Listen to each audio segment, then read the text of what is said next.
ನಾಯಕರ ಸವಾರಿ ಗಡ್ಡಲಾಗಿ ತಿಳಿಯದೆ ವಿರಮಿಸಿದ ಸೋಮೇಶ್ವರ ರುದ್ರಪಾದೆಯಲ್ಲಿ. ಸೊ ಈ ಕೊರಗಜ್ಜಾನೆ ಸಿನಿಮಾ ಮಾಡಬೇಕು ಅಂತ ಯಾವಾಗ ನಿಮಗೆ ಕಲ್ಪನೆ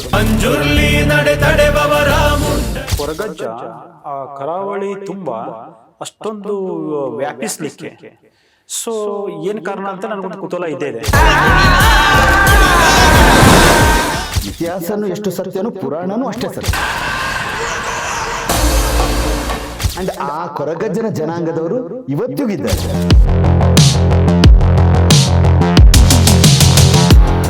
ಈ ಮೂವಿನ ನೀವು ಇಷ್ಟಪಡ್ತಿರೋ ಇಲ್ಲವೋ ಗೊತ್ತಿಲ್ಲ, ಬಟ್ ಪ್ರತಿಯೊಬ್ಬರು ಕೂಡ ಕಾಂತಾರ ಜೊತೆ ಕಂಪೇರ್ ಮಾಡಿ ದೈವಕ್ಕೆ ಅಪಚಾರ ಮಾಡ್ತಾ ಇದ್ದಾರೆ. ದೈವದ ತರ ಕಿರ್ಚೋದು ಈ ತರ ಎಲ್ಲ ಮಾಡ್ಲಿಕ್ಕೆ ಶುರು ಮಾಡಿದ್ರು ಆ ಸಿನಿಮಾ ನೋಡಿದ್ ಬಂದ ತಕ್ಷಣ. ಇದ್ರ ಬಗ್ಗೆ ಕೂಡ ಸಾಕಷ್ಟು ಟೀಕೆಗಳು ಕೇಳಿ ಬಂತು. ಕೂಡ ದೈವದ ವ್ಯಾಪಾರೀಕರಣ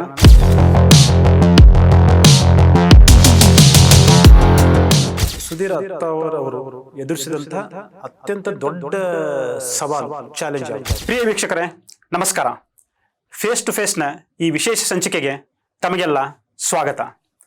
ಇವತ್ತು ನಮ್ಮ ಜೊತೆ ಒಬ್ಬ ವಿಶೇಷ ವ್ಯಕ್ತಿ ಇದ್ದಾರೆ. ಅವರು ರಂಗಭೂಮಿ ಸಿನಿಮಾ ಕ್ಷೇತ್ರದಲ್ಲಿ ಅಪಾರ ಹೆಸರು ಮಾಡಿದಂಥವರು, ರಾಷ್ಟ್ರೀಯ ಪ್ರಶಸ್ತಿ ಪಡೆದಂಥವರು, ಸಾಹಿತ್ಯ ಅಕಾಡೆಮಿ ಪ್ರಶಸ್ತಿ ಪಡೆದಂಥವರು, ಹಾಗೂ ಇತ್ತೀಚೆಗೆ ಅವರು ಒಂದು ಅತ್ಯದ್ಭುತವಾದ ಸಿನಿಮಾ ಮಾಡಲಿಕ್ಕೆ ತಯಾರಿ ನಡೆಸಿದ್ದಾರೆ. ಆ ಸಿನಿಮಾ ಇನ್ನೇನು ರಿಲೀಸ್ ಹಂತಕ್ಕೆ ಬಂದಿದೆ. ಅದೇ ಕೊರಗಜ್ಜ ಸಿನಿಮಾ. ಆ ಸಿನಿಮಾದ ನಿರ್ದೇಶಕರು, ಕಲಾ ನಿರ್ದೇಶಕರು, ರೈಟರು, ಒಟ್ಟಾರೆ ಹೇಳಬೇಕಂದ್ರೆ ಈ ಸಿನಿಮಾದ ರೂವಾರಿ ಆದಂತಹ ಸುಧೀರ್ ಅತ್ತಾವರ್ ಅವರು ಇವತ್ತಿನ ನಮ್ಮ ವಿಶೇಷ ಅತಿಥಿ. ಸುಧೀರ್ ಅವರೇ, ಕಾರ್ಯಕ್ರಮಕ್ಕೆ ಸ್ವಾಗತ. ಹೇಗಿದ್ದೀರಿ ಸರ್? ಚೆನ್ನಾಗಿದ್ದೇನೆ. ಸ್ವಲ್ಪ ಟೆನ್ಷನ್ ಅಷ್ಟೇ.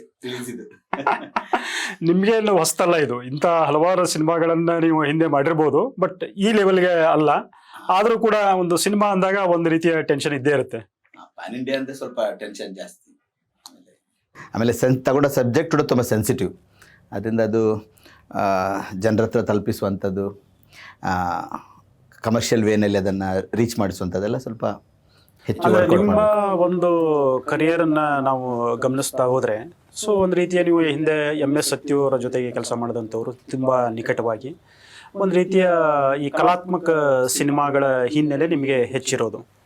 ಸೊ ಈ ಕಲಾತ್ಮಕ ಸಿನಿಮಾದ ಹಿನ್ನೆಲೆಯಿಂದ ಒಂದು ಬಯೋಪಿಕ್ ನಿರ್ಮಾಣ ಮಾಡೋದು, ಅದು ದೈವಕ್ಕೆ ಸಂಬಂಧಪಟ್ಟಿದ್ದು.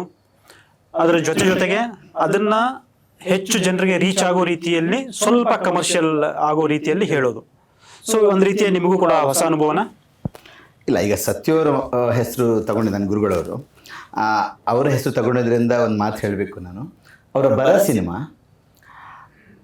ಅಂತ ರಿಲೀಸ್ ಆದ ಟೈಮಲ್ಲೇ ಬರ ಕೂಡ ರಿಲೀಸ್ ಆಯಿತು. ಅಂತನೂ ಸಕ್ಸಸ್ ಆಯಿತು, ಬರನೂ ಸಕ್ಸಸ್ ಆಯಿತು. So it all depends the presentation. ಜನರು, ಪ್ರೇಕ್ಷಕರು ಅದನ್ನು ರಿಸೀವ್ ಮಾಡೋ ರೀತಿಯಲ್ಲಿ ಒಂದು ಕಮರ್ಷಿಯಲ್ ಅಥವಾ ಆರ್ಟ್ ಅನ್ನೋದು ನಿರ್ಧಾರ ಆಗುತ್ತೆ. ಆ್ಯಂಡ್ ಅಫ್ಕೋರ್ಸ್ ಈಗ ಆರ್ಟ್ ಅನ್ನೋದಕ್ಕೆ ಆ ಒಂದು ಯಾಕೆ ಹಣೆಪಟ್ಟಿ ಅಂದರೆ because of the budget constraint. 20-25 ಲಕ್ಷದಿಂದ ಹಿಡಿದು ನಾವೀಗ ಮಾಡಿದಂಥ ಮುನ್ನುಡಿ ಅಂತ ಸಿನಿಮಾ, ನನ್ನ ಗೆಳೆಯ ವಿದ್ಯಾಧರ್ ಶೆಟ್ಟಿ, ನನ್ನ ಪಾರ್ಟ್ನರ್, ಅವ್ರ ಜೊತೆ ಮಾಡಿದಂಥ ಸಿನಿಮಾ 15 ಲಕ್ಷದಲ್ಲಿ ಮಾಡಿರೋಂಥದ್ದು. ಸೊ ಆ ಟೈಮಲ್ಲಿ ಆ ದುಡ್ಡು ಹೊಂದಾಣಿಕೆ ಅದನ್ನು ಮಾಡಿಕೊಂಡು ಕೊಟ್ಟದೆಲ್ಲವೂ ಅದು ಆರ್ಟ್ ಕ್ಯಾಟಗರಿಯಲ್ಲೇ ಹೋಯಿತು. ಬಟ್ ಆದರೂ ಆ ಸಿನಿಮಾನ ನಾವು ಮಂಗಳೂರಿನಲ್ಲಿ ಒಂದೇ ಥಿಯೇಟರ್ ರಿಲೀಸ್ ಮಾಡಿ 5 ವಾರ 4 ಶೋ ಹೋಗಿ ಫಸ್ಟ್ ವೀಕಲ್ಲಿ 1,40,000 ರೂಪಾಯಿ ಕಲೆಕ್ಷನ್ ಬಂತು. ಆಮೇಲೆ ಅದೇನು ರಂಜಾನ್ ಬಂತು, ನಿಲ್ಲಿಸ್ಬೇಕು ಅಂತ ಗಲಾಟೆ ಆಯಿತು, ಥಿಯೇಟ್ರಿಗೆಲ್ಲ ಕಲ್ಲೊಡೆದ್ರು, ಆ್ಯಂಟಿ ಮುಸ್ಲಿಮ್ ಅನ್ನೋ ಥರ ಅದನ್ನು ಇದು ಮಾಡಿದರು. So I had to remove the film, loss ಮಾಡ್ಕೊಂಡ್ವಿ. ಆದ್ದರಿಂದ ಈಗ ಕೊರಗಜ್ಜ ಅಂತ ತಗೊಳ್ಬೇಕಾದ್ರೆ it's a biopic of Koragajja. ಜನರು ಇದುವರೆಗೂ ಕೊರಗಜ್ಜ ಅಂದರೆ ಯಾರು, ಕೊರಗಜ್ಜ ಎಲ್ಲಿಯವರು, he belongs to which community, from where he has come, what was his destiny, ಅದ್ರ ಬಗ್ಗೆ ಹೆಚ್ಚು ಸ್ಟಡಿ ಆಗಿರಲಿಲ್ಲ. ಆದ್ದರಿಂದ ಅದರ ಬಗ್ಗೆ ಹೆಚ್ಚು ಒಂಥರ ಅಭ್ಯಾಸ ಮಾಡಿ, ಸ್ಟಡಿ ಮಾಡಿ, ರಿಸರ್ಚ್ ಮಾಡಿ ಒಂದು ಒಳ್ಳೆ ಕಂಟೆಂಟ್ ಮಾಡಿದಾಗ, ನಮ್ಮ ಪ್ರೊಡ್ಯೂಸರ್ ತ್ರಿವಿಕ್ರಮ್ ಅವರಿಗೆ ಕೊಟ್ಟಾಗ it was so impressed budget ಕೇಳದೆ ಲೆಟ್ ಅಸ್ ಸ್ಟಾರ್ಟ್, ಒಂದೇ discussion Trivikrama set will do the film. ಕೊರಗಜ್ಜಾನೇ ಸಿನಿಮಾ ಮಾಡಬೇಕು ಅಂತ ಯಾವಾಗ ನಿಮಗೆ ಕಲ್ಪನೆ ಬಂತು? ಅಂದರೆ ಹಿಂದೆ ಏನಾದ್ರು ಕತೆ ಮಾಡಿ ಇಟ್ಕೊಂಡಿದ್ರಾ ಅಥವಾ ಈ ಥರ ಸಿನಿಮಾ ಮಾಡಬೇಕಂತ ಯಾವಾಗ ನಿಮಗೆ ಬಂತು ಅಂತ? ಸುಮಾರು ನಾನು 2ನೇ ಕ್ಲಾಸಿಂದ ಕೊರಗಜ್ಜನ ಕೋಲ ನೋಡ್ತಾ ಇದ್ದೆ, ಚಿಕ್ಕ ಹುಡುಗ. ಆ ಡೊಳ್ಳು ಮುಂಚೆ ಕೊರಗಜ್ಜನ ಕೋಲ ಅಂದರೆ ಕೊರಗ ಜನಾಂಗದವರೇ ಡೊಳ್ಳು ತರ್ತಾಯಿದ್ರು, ದೊಡ್ಡ ದೊಡ್ಡ ಡೊಳ್ಳು. ಅದನ್ನು ರಾತ್ರಿ ಒಂದು 11-12 ಗಂಟೆಗೆ ತಗೊಂಡು ಬರೋದು. ಆಮೇಲೆ ಅದೊಂಥರ ನಿಗೂಢ ರೀತಿಯಲ್ಲಿ ಕೋಲ ಸೇವೆ ನಡೀತಾ ಇತ್ತು, ಜನರಿಗೆ ಏನು ಅಂತ ಗೊತ್ತಿರಲಿಲ್ಲ. ಹೌದು. ಆಮೇಲೆ ಗ್ಯಾಸ್ ಲೈಟ್, ಟ್ಯೂಬ್ಲೈಟ್ ಕೂಡ ಹಾಕ್ತಿರ್ಲಿಲ್ಲ, ಗ್ಯಾಸ್ ಲೈಟಲ್ಲಿ. ಆ್ಯಂಡ್ ಅದು ಪಾಡ್ದನಗಳನ್ನು ಅದರ ಹಾಡನ್ನು ಹೇಳಿಕೊಂಡೇ ಕುಣಿಯುವಂಥ ದೈವ ಅದು. ಬಟ್ ನಾರ್ಮಲ್ ಏನು ಹೇಳ್ತೇವೆ, ದೈವಗಳು ಮೈ ಮೇಲೆ ಆವೇಶ ಬಂದಾಗ, ಅದು ಕುಣಿತ ಆರಂಭ ಆದಾಗ ಅದು ಮಾತು ಬರೋಲ್ಲ ಅಂತ ಹೇಳ್ತಾರೆ. ಬಟ್ ಈ ದೈವ ಮಾತಾಡಿಕೊಂಡೆ ಹಾಡಿಕೊಂಡೆ ಅದು ಹೇಳಿದ ಮಾತುಗಳು 100% ಅಲ್ಲಿ ಪ್ರೂವ್ ಆಗ್ತಾಯಿತ್ತು, ನಿಜ ಸತ್ಯ ಅನ್ನಿಸ್ತಾ ಇತ್ತು. ಅದರ ಬಗ್ಗೆ ನಂಗೆ ಭಾಳ ಏನೊಂದು ನೋಡಲಿಕ್ಕೆ ಬರೀ ಒಂದು ಮನುಷ್ಯ, ಅದಕ್ಕೇನು ವಿಶೇಷದ ಆಡಂಬರದ ವೇಷಭೂಷಣಗಳಾಗಲಿ ಯಾವುದೂ ಇರಲಿಲ್ಲ. ಬಟ್ ಇವತ್ತಿಗೂ ಕೊರಗಜ್ಜ ನೀವು ಯಾವುದೇ ದೊಡ್ಡ ದೊಡ್ಡ ವ್ಯಕ್ತಿಗಳನ್ನು ಮಂಗಳೂರು ಭಾಗ ಆಗಲಿ, ಕೇರಳ ಸೈಡಲ್ಲಾಗಲಿ, ಈಗ ಬಾಂಬೆಯಲ್ಲೂ ಅಷ್ಟೇ, ಏನಾದರೂ ಕಳೆದು ಹೋದರೆ ಅಥವಾ ಇನ್ನೇನಾದರೆ ಫಸ್ಟ್ ಅವರು ಕೊರಗಜ್ಜನಿಗೆ ಹರಕೆ ಮಾಡ್ಕೊಳ್ತಾರೆ, ಯೋಚನೆ ಮಾಡೋದಕ್ಕೆ ಏನಾದರೂ ಹೇಳ್ಕೊತಾರೆ, ಆಗ್ಬಿಡುತ್ತೆ. ನನ್ನ ಜೀವನದಲ್ಲಂತೂ 100% ಕೊರಗಜ್ಜನಿಗೆ ಏನಾದರೂ ಹೇಳಿದರೆ ಅದು ಆಗಿದೆ. ಅದರಿಂದ ಈ ನಿಗೂಢ ಒಂದು ದೈವದ ಬಗ್ಗೆ ನನಗೆ ತುಂಬ ಇಂಟ್ರೆಸ್ಟ್ ಇತ್ತು. ಹಾಂ, ಅದೇನು ಅಂತ ಒಂದು ಸೊ ಅದೇನು ಗೊತ್ತಿಲ್ಲ, ಸಿನಿಮಾ ಮಾಡಬೇಕು ಅಂತ ಒಂದು ಅಂದ್ಕೊಂಡು ಅದರ ಸ್ಕ್ರಿಪ್ಟೆಲ್ಲ ರೆಡಿ ಮಾಡಿದಾಗ ನಿರಾಯಾಸವಾಗಿ ಯಾವುದೇ ಕಷ್ಟ ಇಲ್ಲದೆ ಪ್ರೊಡ್ಯೂಸರ್ ಬಂದರು. ಅದೇ ಪ್ರೊಡ್ಯೂಸರ್ಗೆ ನಾನು ಸಿನಿಮಾ ಮಾಡಿದಾಗ ಕೋಟ್ಯಾಂತರ ರೂಪಾಯಿ ಅವರಿಗೆ ನಷ್ಟ ಆಗಿತ್ತು, ಬೇರೆ ರೀಸನಿಂದಾಗಿ ನನ್ನ ಸಿನಿಮಾ ನಡಿಲಿಕ್ಕೆ ಬಿಡಲಿಲ್ಲ, ಅದೆಲ್ಲ ಒಂದು ಬೇರೆ ಕತೆ.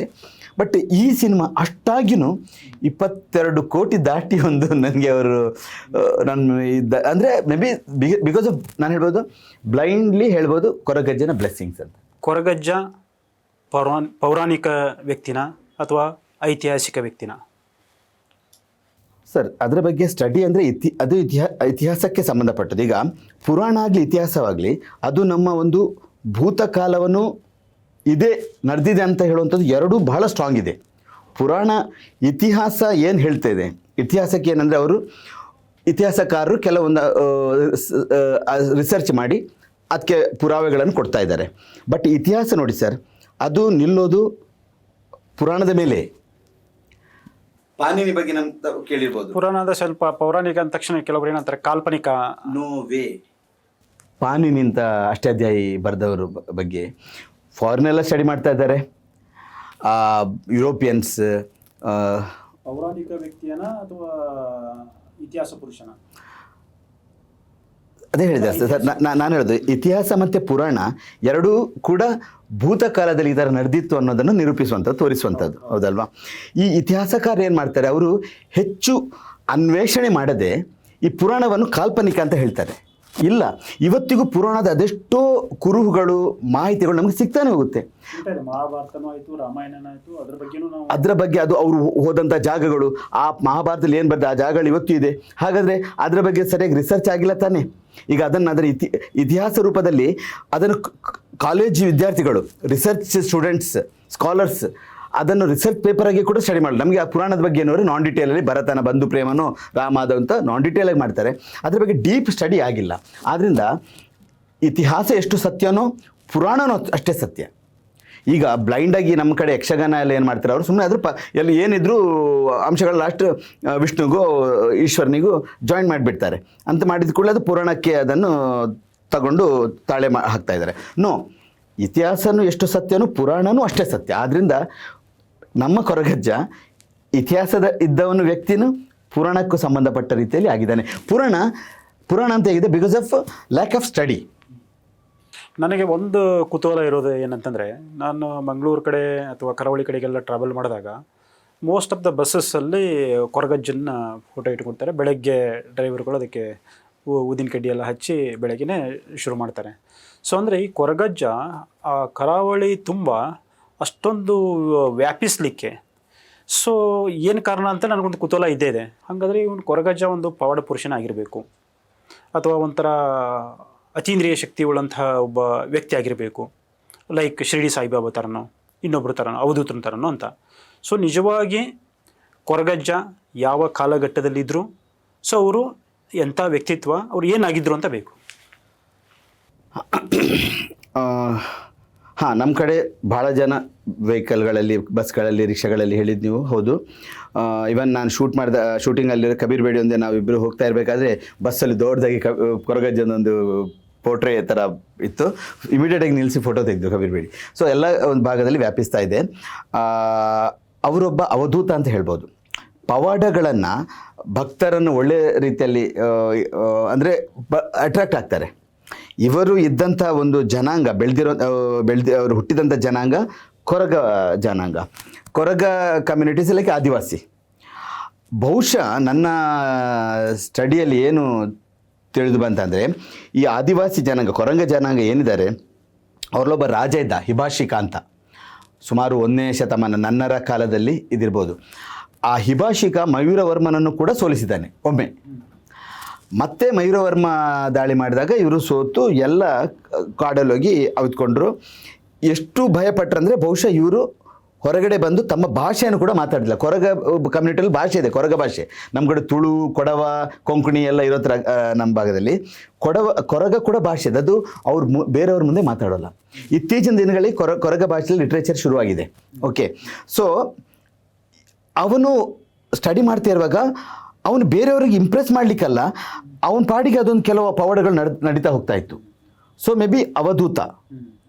ಅವನು ಯಾವುದೇ ಒಂದು ಆಸೆಗಳನ್ನಾಗಲಿ ಅಥವಾ ಒಂದು ಯಾವುದೇ ಒಂದು ಯಾರಿಗೊಂದು ಅಂಟಿಕೊಂಡಿರುವಂಥ ಹುಡುಗ ಥರ ಕಂಡು ಬರಲಿಲ್ಲ. ನಮಗೆ ಮುತ್ತಪ್ಪನ್, ಕೇರಳದಲ್ಲಿ ಪರಸನಗಡ ಮುತ್ತಪ್ಪನ್ ಯಾವ ಥರ ಒಂದು ಯಂಗ್ ಹುಡುಗ, 23-24 ವರ್ಷದ ಹುಡುಗ ಕಾಡಿಗೆ ಸೇರಿಕೊಂಡು, ಇಲ್ಲಿ ಕೂಡ ನಮಗೆ ಕೊರಗಜ್ಜನ ಇರುವಿಕೆ 23-24 ವರ್ಷ ತನಕ ಮಾತ್ರ ಸಿಗುತ್ತೆ. ಆ್ಯಂಡ್ ಅವನ ನಿಜ ಹೆಸರು ಅವ್ರದ್ದು ತನ್ಯ ಅಂತ. ಆ್ಯಂಡ್ ಆ ಕೊರಗಜ್ಜನ ಜನಾಂಗದವರು ಇವತ್ತಿಗಿದ್ದಾರೆ. ಅವರ ಈಗಿನವರು.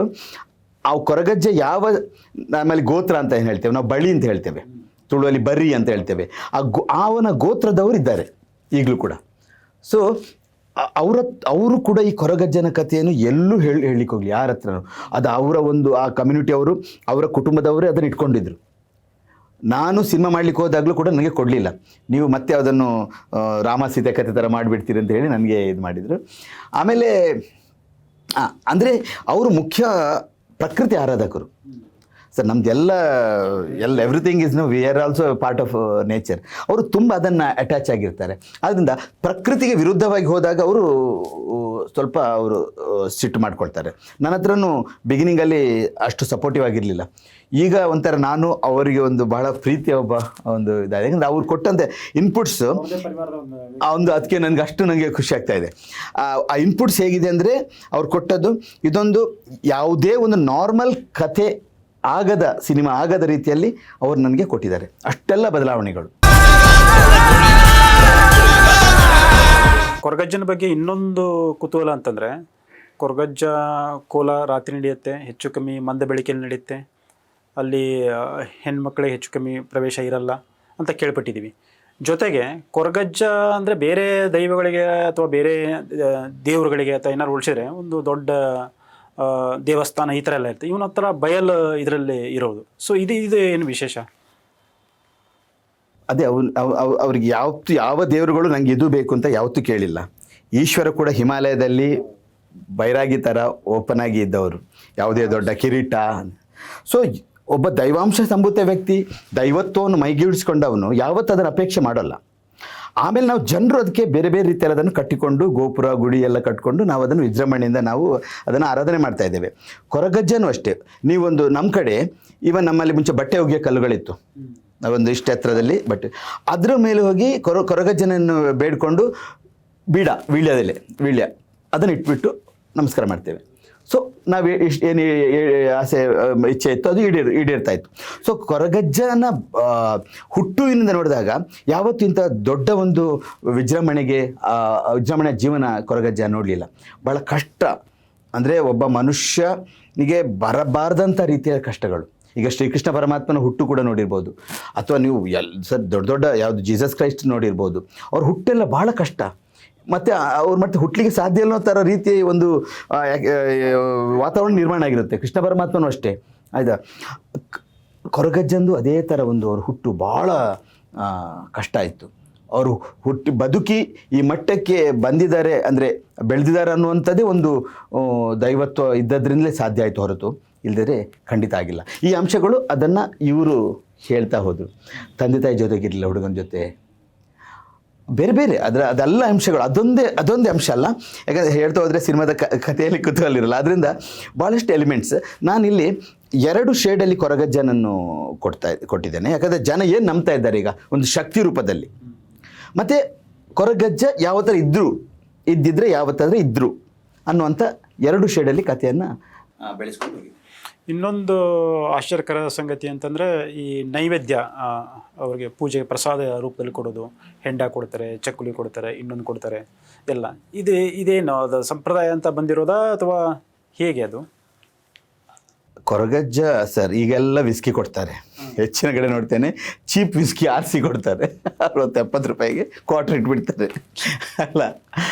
ಕೊರಗಜ್ಜ 800 ವರ್ಷದ ಹಿಂದೆ 12ನೇ ಶತಮಾನದಲ್ಲಿ ವಿಸ್ಕಿ ಕಾನ್ಸೆಪ್ಟ್ ಇರಲಿಲ್ಲ ಅಲ್ವಾ. ಸೊ ಇದು ಏನಾಗಿರ್ಬೋದಂದರೆ ಇವರು ಯಾರು ಬೈರಕ್ಕೆ ಕೊರಗಜ್ಜನನ್ನು ಸಾಕಿದಂಥ ಸಾಕುತಾಯಿ ಅವರೊಂದು ಕಳ್ಳು ಮಾರುವ ಒಂದು ಜನಾಂಗದವರು. ಅವರು ಕಳ್ಳು ಮಾರ್ತಾ ಇದ್ದದ್ರಿಂದ ಕೊರಗಜ್ಜನನ್ನು ಅವರು ಬೆಳೆಸಿದರು. ಸೊ ಮೇ ಬಿ ಅದಕ್ಕೋಸ್ಕರ ಇದರಲ್ಲಿ ಕನೆಕ್ಷನಲ್ಲಿ ಇದಿರ್ಬೋದು.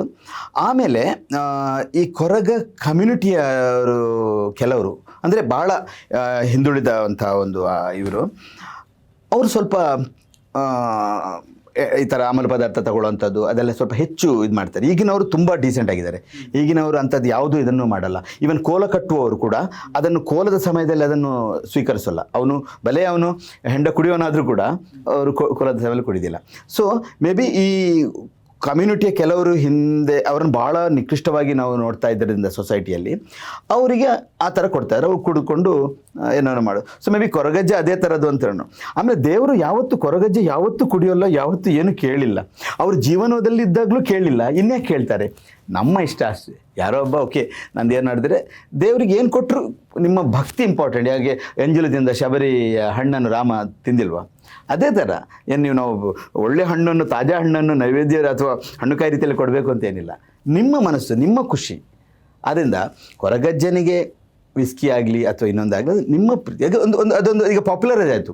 ಬೀಡ ಕೊಡೋದು, ಚಕ್ಲಿ ಕೊಡೋದು, ಹೆಂಡ ಕೊಡೋದು ಪಾಪ್ಯುಲರೈಸ್ ಆಯಿತು. ವಿಷ್ಣುಗೆ ಮಾತ್ರ ವಜ್ರಖಚಿತ ಕಿರೀಟ, ತಿರುಪತಿಗೆ ಬೇಕಾಗಿಲ್ಲ, ಇಲ್ಲೂ ವಜ್ರಖಚಿತ ಕಿರೀಟ ಕೊಡ್ಬೋದು. ಅಷ್ಟೇ ನಾವು ಏನು ತಿಂತೇವೆ. ನಮ್ಮಲ್ಲಿ ಈಗ ಗುಳಿಗ ದೈವ ಫಾರ್ ಎಕ್ಸಾಂಪಲ್ ವೆರಿ ಫೆರೋಷಿಯಸ್.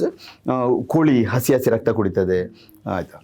ಅದೇ ಗುಳಿಗ ದೈವವನ್ನು ಒಂದು ದೇವಸ್ಥಾನದಲ್ಲಿ ಅವರು ಕೋಲ ಕೊಡಿದ್ದಾರೆ, ಅವರು ಕುಂಬಳಕಾಯಿ ಕೊಡ್ತಾರೆ, ಆಗಲೂ ಗುಳಿಗೆ ಸಂತೃಪ್ತಿ ಆಗ್ತದೆ. ನನಗೆ ಪ್ರಶ್ನೆ ಇರ್ತಾರೆ ಇಲ್ಲಿ ಗುಳಿಗೆ ಚಿಕನ್ ಕೇಳಲ್ಲ ಅಂತ.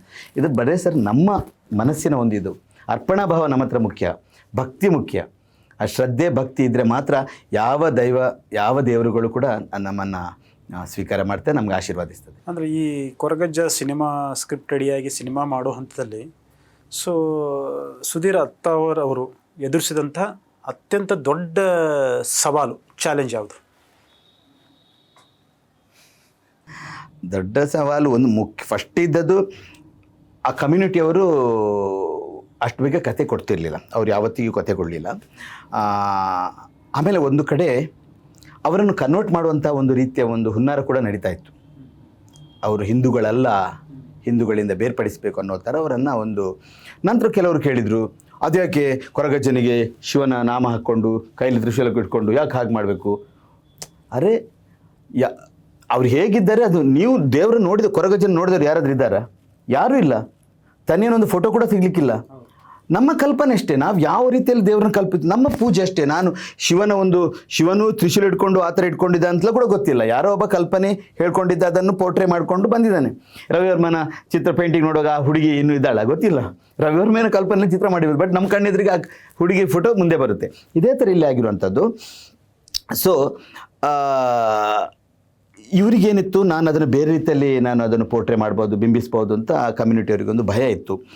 ಸೊ ನಾನು ಭಾಳಷ್ಟು ಡಿಸ್ಕಷನ್ ಮಾಡಿ ಇಲ್ಲ ನೋಡಿ ಅವರೊಂದು ಹೇಳ್ತಾ ಇದ್ರು, ಇಲ್ಲ ಕೊರಗಜ್ಜೆ ಬರೀ ಆಮೆ ಮಾತ್ರ ತಿನ್ನೋದು, ನಾವು ಮಾಡಿದರೆ ಆಮೆ ಮಾತ್ರ ಕೊಡ್ತೀವಿ, ಕೋಳಿ ಮೀನು ಎಲ್ಲ ಕೊರಗಜ್ಜನಿಗೆ ಕೊಡ್ತಾ ಇಲ್ಲ.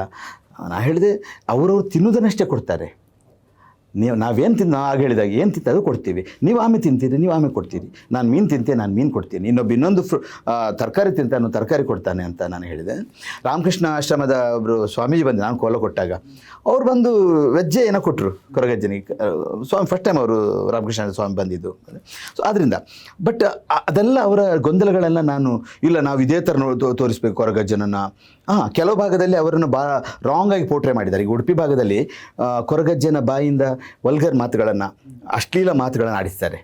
ಅದರ ಬಗ್ಗೆ ನನಗೂ ನೋವಿದೆ. ಯಾಕಂದರೆ ನಮ್ಮ ದೈವ ಅಥವಾ ನಮ್ಮ ಭಾಗದ ಯಾವುದೇ ದೈವಗಳು ಅಶ್ಲೀಲ ಪದಗಳನ್ನು ಬಳಕೆ ಮಾಡಲ್ಲ. ಆಮೇಲೆ ಅವರೊಂಥರ 2 ಕೋಲು ಕೊಟ್ಕೊಂಡು ಒಂಥರ ಸೊಂಟ ಇಲ್ಲ ಥರ ಡ್ಯಾನ್ಸ್ ಮಾಡಿಸ್ತಾರೆ. ಇದೆಲ್ಲ ಅವನವನ ಮನಸ್ಥಿತಿಗೆ ಬಿಟ್ಟ ವಿಚಾರ. ದೈವ ಯಾವತ್ತೂ ಅದನ್ನು ಕೇಳಲಿಲ್ಲ. ಸೊ ನನಗೊಂದು ಭಯ ಇತ್ತೇನೆಂದರೆ ಇವರು ಆಲ್ರೆಡಿ ಕೆಲವ್ರ ಮೇಲೆ ಕೇಸ್ಗಳನ್ನು ಹಾಕಿದ್ದಾರೆ, ಹೈಕೋರ್ಟಲ್ಲೂ ಕೇಸ್ ಪೆಂಡಿಂಗ್ ಇದೆ ಅಂತಿರೋ ನನಗೇನಾದರೂ ಆಗುತ್ತಾ ಅಂತ.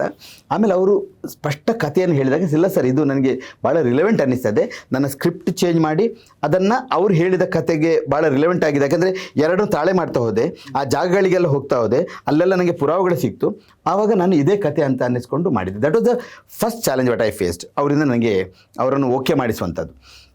ಸೆಕೆಂಡ್ ನಂಗಾದಂಥ ದಾಳಿಗಳು, ಲೈಫ್ ಥ್ರೆಟ್ಟಿಗಿಂತ ನಾನು ಶೂಟಿಂಗಲ್ಲಿ ಬಂದು ತಲ್ವಾರಲ್ಲಿ ಹಿಡ್ಕೊಂಡು ಸೋಮೇಶ್ವರ ಬೀಚಲ್ಲಿ ಎಲ್ಲರೂ ಹೋಗಿದ್ದಾರೆ.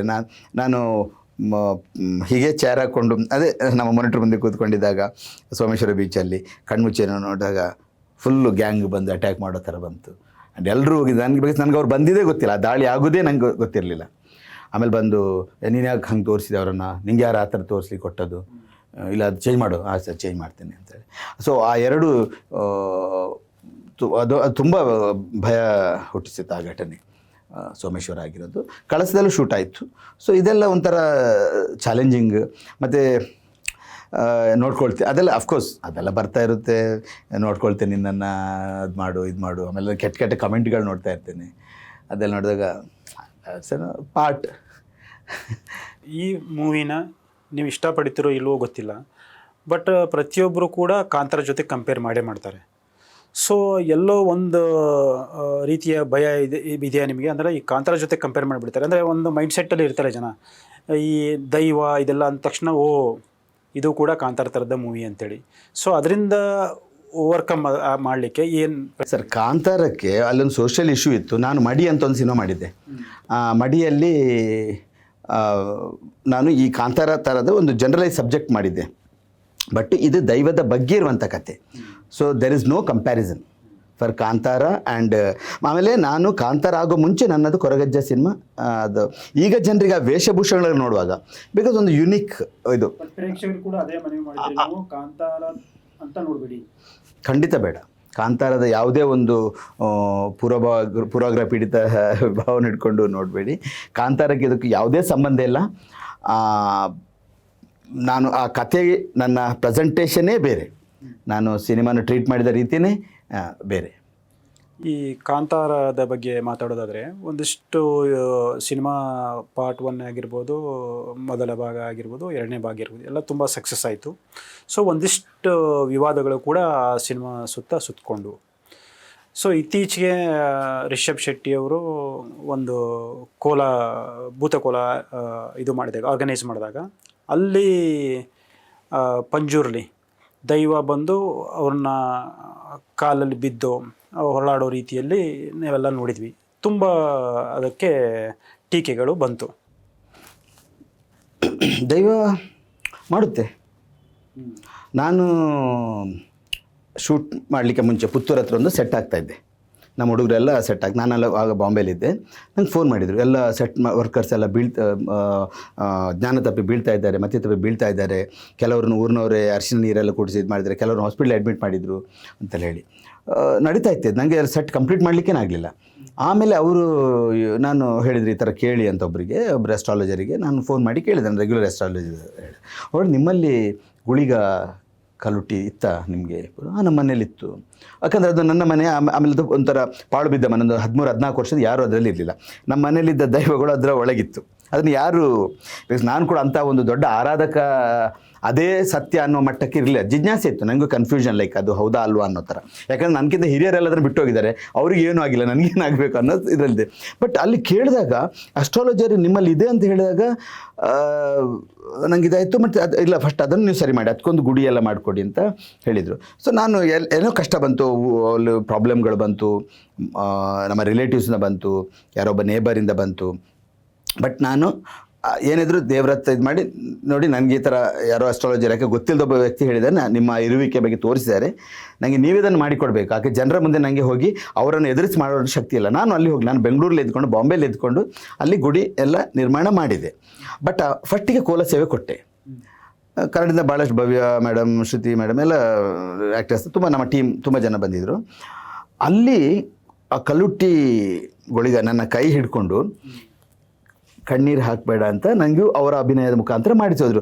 ಅವರಿಗೆ ನನ್ನ ಯಾವ ಕಣ್ಣೀರಿನ ಬಗ್ಗೆ ಜ್ಞಾನ ಇಲ್ಲ, ಎಲ್ಲೂ ಗೊತ್ತಿಲ್ಲ. ಇನ್ನೊಂದು ಕಡೆ ನಮ್ಮ ಒಬ್ಬರು ಮಿನಿಸ್ಟರ್, ಹಿಂದೆ ನಾಗರಾಜ್ ಶೆಟ್ಟರ್ ಅಂತ ಒಬ್ಬರು ಮಿನಿಸ್ಟರ್ ಇದ್ರು ಗೊತ್ತಾ, JDS ಟೈಮಲ್ಲಿ. ಅವರು ಒಂದು ಕಡೆ ಮಂಗಳೂರಿನ ಬಿಜೆಯಲ್ಲಿ ಒಂದು ಕೋಲ ಕೊಡ್ತಾ ಇದ್ದಾಗ ನಾನು ನೋಡಿದೆ. ಅಲ್ಲಿ ದೈವ ಹೆಸರು ಮರ್ತೋಗಿದೆ. ಆ ದೈವ ಅವ್ರನ್ನ ಹಗ್ ಮಾಡಿಕೊಂಡು, ಇಲ್ಲೂ ನಾನು ಏನು ತೊಂದರೆ ಮಾಡೋಲ್ಲ ಅನ್ನೋ ಥರ ಅಭಿನಯ ಮಾಡಿ ತೋರಿಸ್ತು. It's a common. Rishab Shetty ಹರಕೆ ಕೊಟ್ಟಿದ್ದಾರೆ, ಅವರಿಗೆ ಖುಷಿಯಾಗಿ ತಾನು ಹೇಳಿದ ಮಾತನ್ನು ಅವ್ರು ನಡೆಸ್ಕೊಟ್ಟಿದ್ದಾರೆ. ದೈವಕ್ಕೆ ಆಬ್ವಿಯಸ್ಲಿ ಅದು ಖುಷಿಯಾಗಿರ್ಬೋದು. ಆ್ಯಂಡ್ ಎಲ್ಲವೂ ಭಾವ ತೀವ್ರತೆ. ಈಗ ಆ ಟೈಮಲ್ಲಿ ಎಕ್ಸಾಕ್ಟ್ಲಿ ಪಂಜುರ್ಲಿಯೇ ಅಂತ ಹೇಳಲಿಕ್ಕೆ ಆಗೋಲ್ಲ. ಭಾವ ತೀವ್ರತೆ, ದೇಲ್ ಗೋ ಟು ಟ್ರಾನ್ಸ್. ಅವನು ಎಲ್ಲವನ್ನು ಮರೆತು ಬಿಟ್ಟು ಅದರಲ್ಲಿ ತೀವ್ರವಾಗಿ ತೊಡಗಿಸ್ಕೊಳ್ತಾನೆ ಆ ಅಭಿನಯದಲ್ಲಿ. ಅಭಿನಯ ಅಫ್ಕೋರ್ಸ್ ಅವನಿಗೆ ಹಿಂದಿಂದ ಬಂದಿರುವಂಥ ಒಂದು ಕಲೆ ಆಗಿರ್ಬೋದು, ಪೂರ್ವಜರಿಂದ ಬಂದ ಕಲೆ ಆಗಿರ್ಬೋದು. ಬಟ್ ಆ ಜಾಗಕ್ಕೆ ಹೋದಾಗ ಭಾವ ತೀವ್ರತೆಗೊಳಗಾಗ್ತಾನೆ ಅವನು. ಆ ಭಾವ ತೀವ್ರತೆ ಅವನನ್ನು ಮರೆಸುತ್ತೆ, ಅವನು ಏನು ಮಾಡ್ತಾನೆ ಮರೆಸುತ್ತೆ. ಅವನಿಗೇನು, ನನಗೆ ಕೋಲ ಕೊಟ್ಟೇವಿವಲ್ಲ, ಅದು ಪಂಜುರ್ಲಿಯ ಮತ್ತೊಂದು ಭಕ್ತಿ ಇದೆ, ಎಲ್ರಿಗೂ ಶ್ರದ್ಧೆ ಇದೆ. ಹೋಗಿ ಹೇಳ್ತಾನೆ, ನಿಂಗೆ ಏನು ತೊಂದರೆ, ಕಣ್ಣೀರಿಲ್ಲ ಅಂತ ಹೇಳ್ತಾರೆ. ಆ ಒಂಥರ ರಿಷಬ್ ಅವನ ತಂದೆ ತಾಯಿಗೆ ಮಗುವೆ ತಾನೆ. ಅವರ ಕಮೆಂಟ್ಗಳು ನೋಡಿದ್ರ, ನನ್ನ ಇದರಲ್ಲಿ ಅವರಿಗೆ ರಿಷಬ್ ಅವರಿಗೆ ಬೈದು ಕಮೆಂಟ್ಗಳು ಬರ್ತಾ ಇದೆ. ನಾನು ಆ ಕುತೂಹಲದಲ್ಲಿ ಅವರ ಕಮೆಂಟ್ಗಳು ನೋಡಿದೆ, ಎಷ್ಟು ಕೆಟ್ಟ ಕಮೆಂಟ್ಗಳು. ಅವರ ತಾಯಿ, ಅವರ ರಿಷಬ್ ತಾಯಿ ಅವರೊಂದು ವೇಳೆ ಅದನ್ನು ಓದಿದ್ರೆ, ಅವ್ರ ತಂದೆ ಓದಿದ್ರೆ ಎಷ್ಟು ನೋವು ಅನಿಪಿಸಬಹುದು. ಅವ್ರ ಕಣ್ಣಲ್ಲಿ ಖಂಡಿತ ಕಣ್ಣೀರು ಬರುತ್ತೆ ತಾನೆ. ನಾವು ದೈವವನ್ನು ಪಂಜುರ್ಲಿಯನ್ನು ತಂದೆ ತಾಯಿ ಅನ್ನೋ ರೀತಿಯಲ್ಲಿ ಪೂಜೆ ಮಾಡ್ತೇವೆ, ಅದು ನಮ್ಮ ರಕ್ಷಣೆ ಮಾಡ್ತೇವೆ, ತಂದೆ ತಾಯಿ ರೀತಿಯಲ್ಲಿ ರಕ್ಷಣೆ ಮಾಡ್ತೇವೆ. ನನ್ನನ್ನು ರಕ್ಷಣೆ ಮಾಡಿದೆ. ನಾನು ಹೇಳಿದೆ, ನಾನು ಕಲ್ಲುಟ್ಟಿ ಕಟ್ಟಿದ ಟೈಮಲ್ಲಿ ಯಾರೋ ಒಬ್ಬ ನೇಬರ್ ಬಂದು ಆ ಸಾಮಾನೆಲ್ಲ ಬಿಸಾಕ್ ಹೋದ, ಮಾಡಬಾರ್ದು ಅಂತ ಹೇಳಿದ. ನಮ್ಮ ಮನೆಯವರು ಯಾರು, ನಮ್ಮ ರಿಲೇಟಿವ್ಸ್ ಬಂದು ಅದನ್ನು ತಡೆದ್ರು, ಮಾಡಬಾರ್ದು, ನೀನು ಯಾಕೆ ಮಾಡೋದು. ಅದೇ ಯಾರು ಮಾಡಲಿಲ್ಲ, ನಾನು ಮಾಡಲೇಬೇಕಲ್ವಾ. ನಮ್ಮ ಓನ್ ರಿಲೇಟಿವ್ಸ್ ಅಲ್ಲಿದ್ದವ್ರೆ, ಮನೆಯಲ್ಲಿದ್ದವರು ಯಾರೂ ಬರಲಿಲ್ಲ. ಬಟ್ ನಾನು ದೇವ್ರ ಹತ್ರ ಒಂದೇ ಕೇಳಿದ್ದು, ಇದಾಗಬೇಕು ಈ ಗುಡಿ. ದೇವರು ಮಾಡಿತು. ಆವತ್ತು ದೇವರು ಕೋಲದಲ್ಲಿ ನನಗೆ ನಿನ್ನನ್ನು ಕಣ್ಣೀರು ಹಾಕ್ಬೇಡ ಅಂತ ಹೇಳಿದ್ದು. ಇಟ್ಸ್ ಪಾಸಿಬಲ್ ಅಂತ ಹೇಳಿದ್ದು ನಾನು.